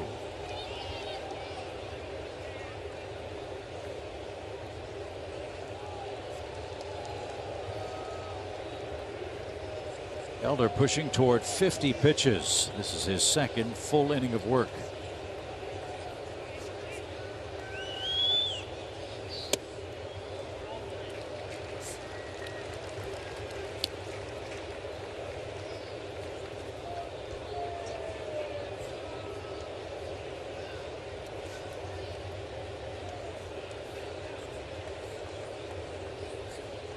A full count, runner goes, and the pitch is smacked towards second.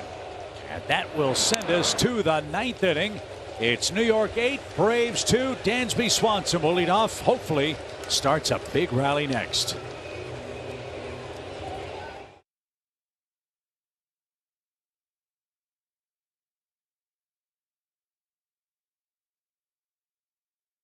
We head to the 9th here at Citi Field, our T-Mobile coverage camp. Going to show you a few weeks ago, Pete Alonso and Ron Washington working together. And the story goes that before that night, it was, here's the pictures, that's what I was waiting for, this is so great. So, story goes that Alonso made it a point to seek out Wash and ask him to run through the infield work and the drills that he does with his Braves players every time, of course, he comes here to Citi Field, or whether it was Pete watching him in Atlanta do those drills. And Stick kind of joked later, he said, "Wash, what are you doing, man?" And Pete made a nice pick in that game, if you guys remember. And basically, Snit went on to say, but you know, that's the beauty of Ron Washington. It doesn't matter if it's the bat boy, the clubbies. If I wanted to walk up to him, guys, and say, hey, Wash, will you run me through those drills? He's going to do it. And he said, that's who I am. And that's true to the game that I think everybody deserves to get better at. So take that as you will, Frenchie. I don't know if that's giving pointers to the enemy and we just can't handle that, or if it's just Ron Washington being, you know, Ron Washington. No, I think that's one great thing about our sport, Kelly. I think in a situation like that, I think it's great. Look, Pete Alonso watches this Braves infield the last 4 years. He knows how darn good they are. So I can't blame him for wanting to say, hey, give me a little insight into what you do. Make yourself a better player. I think that's what makes Ron Washington such a great baseball ambassador, right? There's a obvious loyalty to the Braves and the infield that he gets to coach. But for the greater good of the game, why not try to pass that knowledge along to anyone who's interested? And it doesn't just happen for major league players. My favorite Ron Washington story happened in Philadelphia before COVID. One of the bat boys in the visiting clubhouse was trying out for his high school team. Ron had already gone through all of his drills with Dansby and Riley and then Freddie Freeman. And one of the kids kind of sheepishly came up to Wash and said, Mr. Washington, I'm trying out for my team. Would you mind doing those drills with me? This is an hour before the game. Yeah. And Wash said, you got a glove? The kid said, yeah. He said, go get it. And Ball after ball ended up in that kid's glove for about 30, 45 minutes before the first pitch of a major league game. That's how much he cares about the overall health of the sport at any level. And I love that about Ron Washington. I think it's great because what that means is our coaches are coaching the All-Star game. You know what that means? We won the World Series. That's it. Or at least get to the World Series. And hopefully we'll do it again as Juan Lopez misses high to Dansby Swanson. Lopez has a big fastball. That one at 96 for the Braves shortstop. Braves are 6 runs down. They've got 3 outs left.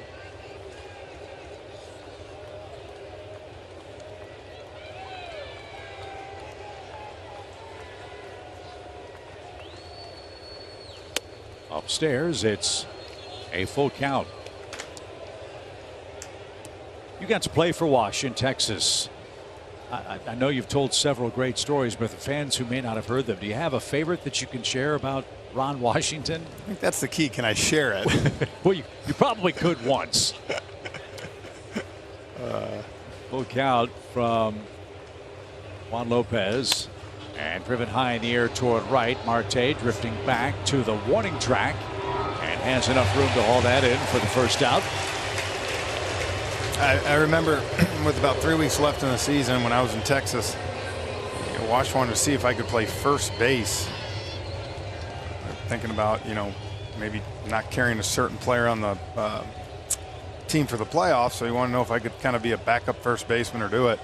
So we got to Seattle, and he worked me like that for about an hour and a half. First of all, I couldn't walk for 3 days because my legs were never used to it.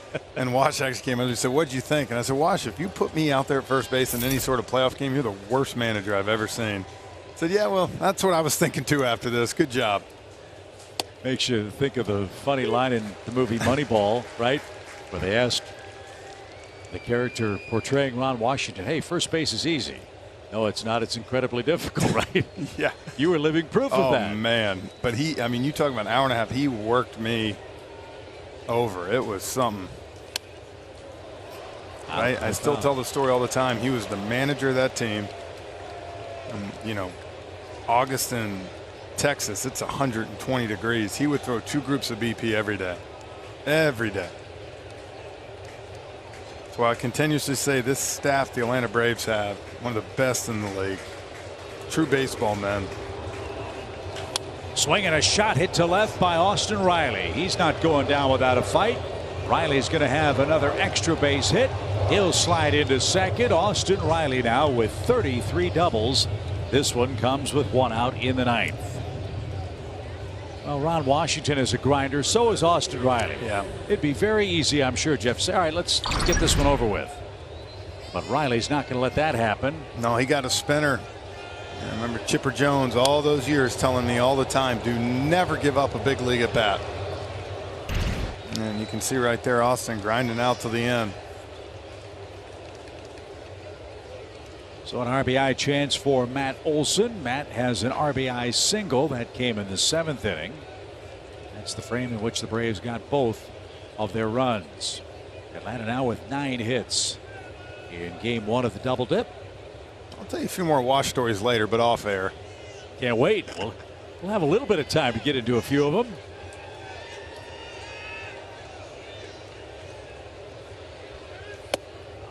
As much as it pains me to say this way, Ron is such an instrumental part of his staff with the Braves. I hope that if he gets a chance to manage again, and if he wants to, that he'll be able to take it. I think the game needs more guys like Ron Washington, Walt Weiss, Eddie Perez managing major league teams. As this one's shot to left field, that'll be a base hit and an RBI for Olson. Good to see the Braves sharpening their fangs for the nightcap. A 2 RBI game for Olson gives him 70 on the season. It's now an 8-3 score. Stranger things have happened. Well, you never know. I can tell you this, if you can find a way to get a couple more guys on, good job by Matt. Ball's down, just drops a bat head on it. It's his second hit and second RBI of the afternoon. What you want to do in this thing here, if you can force Diaz to have to get up and throw, be huge. So it's an 8-3 score. The Braves have matched the Mets in double digits in the hit column. New York has 13. Atlanta finally has 10. And Garneau chased that first one, as he likes to do. Didn't get it. Strike one. Need to get Travis going a bit. He's getting his hits here and there, but it's been a month since he's had a double, triple, or homer. He's reached base twice in today's game. This one up the middle. There's another base hit. 3 straight knocks for Atlanta. The natives getting a little restless here in New York. Atlanta has 2 aboard with 1 out. I'm telling you, when these two teams play each other, man, nothing can come easier on either side. Last night, the Braves get out to an 8-0 lead. They had to grind it out. I saw Snit last night after the game. He told me, he said it's one of the most stressful games he's managed in a long time last night. And I used the term not lightly at all last night. These truly are 2 heavyweights, Jeff, going toe-to-toe, landing haymaker after haymaker, and no one in the divisional race has been able yet to deliver the knockout blow. And with this traffic, with these late inning runs piling up, one strategic advantage, Jeff, the Mets bullpen is busy again. And you see right now Edwin Diaz getting up. Albeit he doesn't have his hat on yet. He was probably in the air conditioning down there thinking, take the rest of this game off. Well, look, you get a couple of more base runners, then you think about the top of the order for Atlanta. We're a ways away from that. But with 1 in, 2 on, and 1 out, we're not dead yet. And Riley Grossman takes another up and out of his own strike. He's got rung up on that pitch earlier in the game.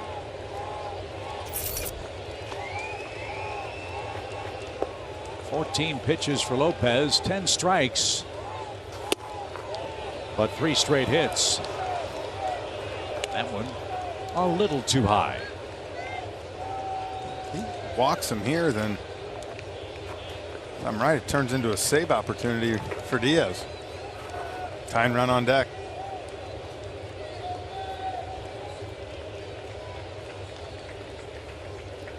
Smoked into right center field. That's going to get down. Nimmo will chase that to the warning track. 1-1 will score. Grossman on his way to second. And the Braves have a second run in the 9th inning. It's an 8-4 game. Buck Showalter pacing and now climbing the steps.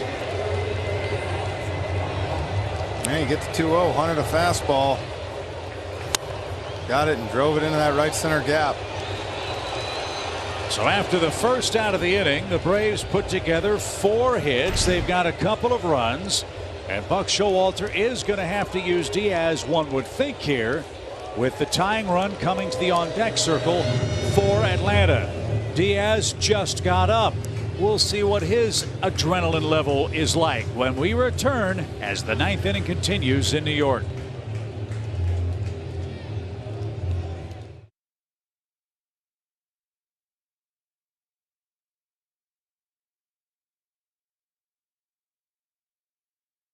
Come into the 9th inning of game 1 with a save opportunity, but that's exactly what he has in store. He's been awesome, no doubt about it. They've got the trumpets blaring, and he's going to face down William Contreras with runners 2nd and 3rd and 1 out. You know, we said this is also Williams' walkout song, so maybe it's going to jack him up too.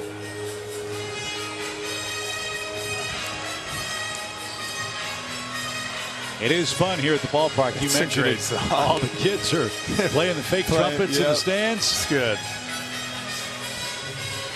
Look, you're giving yourself a chance right here. But this is what the Braves do. 3rd game in a row between these two teams where you felt like the game should have been in hand for the team that was up, and the other team has fought back. So let's see whose music serves them best. William Contreras, runners 2nd and 3rd, 1 out. Contreras 2 singles in the game. The batter in bright sunshine. Diaz in shadow atop the mound. So you're seeing this heat now 98 to 100. I'm trying to get ahead of ourselves, but this tomorrow with Strider to Grom with these shadows. This is exactly what's going to be going on for these hitters.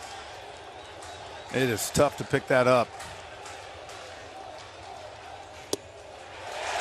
99 center cut, bottom of the zone. It's 0-2.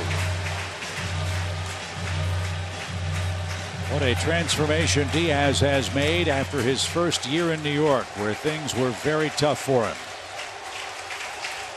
0-2 count. On the ground, Lindor will concede a run. The throw to first is in time. Darno scores the 5th Atlanta run. It's an 8-5 game. Grossman had to hold at second base. Give Contreras his 28th RBI. And now Arcia will be called back. Looks like Eddie Rosario will grab a bat. Yeah, Smith's going to do everything he can to try to get Michael Harris up as the tie-in run in this ball game. This was the tough luck matchup that went the Mets' way in game 1. Arcia had a 3-0 count, tried to back away. Ball hit his bat. Diaz picked it up and stepped on the bag. But now he's got to face a roasting hot Eddie Rosario, who has 3 hits in this series, including a 3-run homer. And when he hit that 3-run homer here last night, it was the smoothest, softest, easiest swing. Heard one scribe call it like a Kirk Gibson swing in the World Series. He's got the barrel out and tried to launch there. Just missed. Strike 1. What you love about our Braves in the late innings, they give you a finish. 3 runs on 4 hits to this point in the 9th. All the way to the backstop. Runner to third. Grossman on a very wild pitch.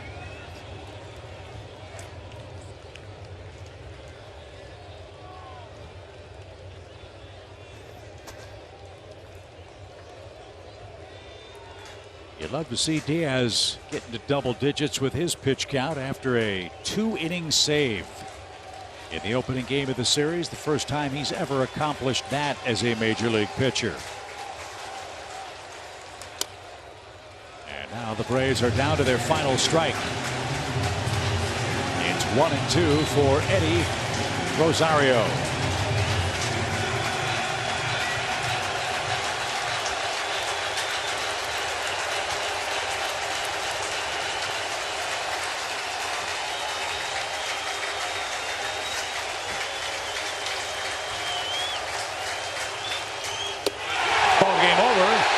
Hang on and take game 3 of this series.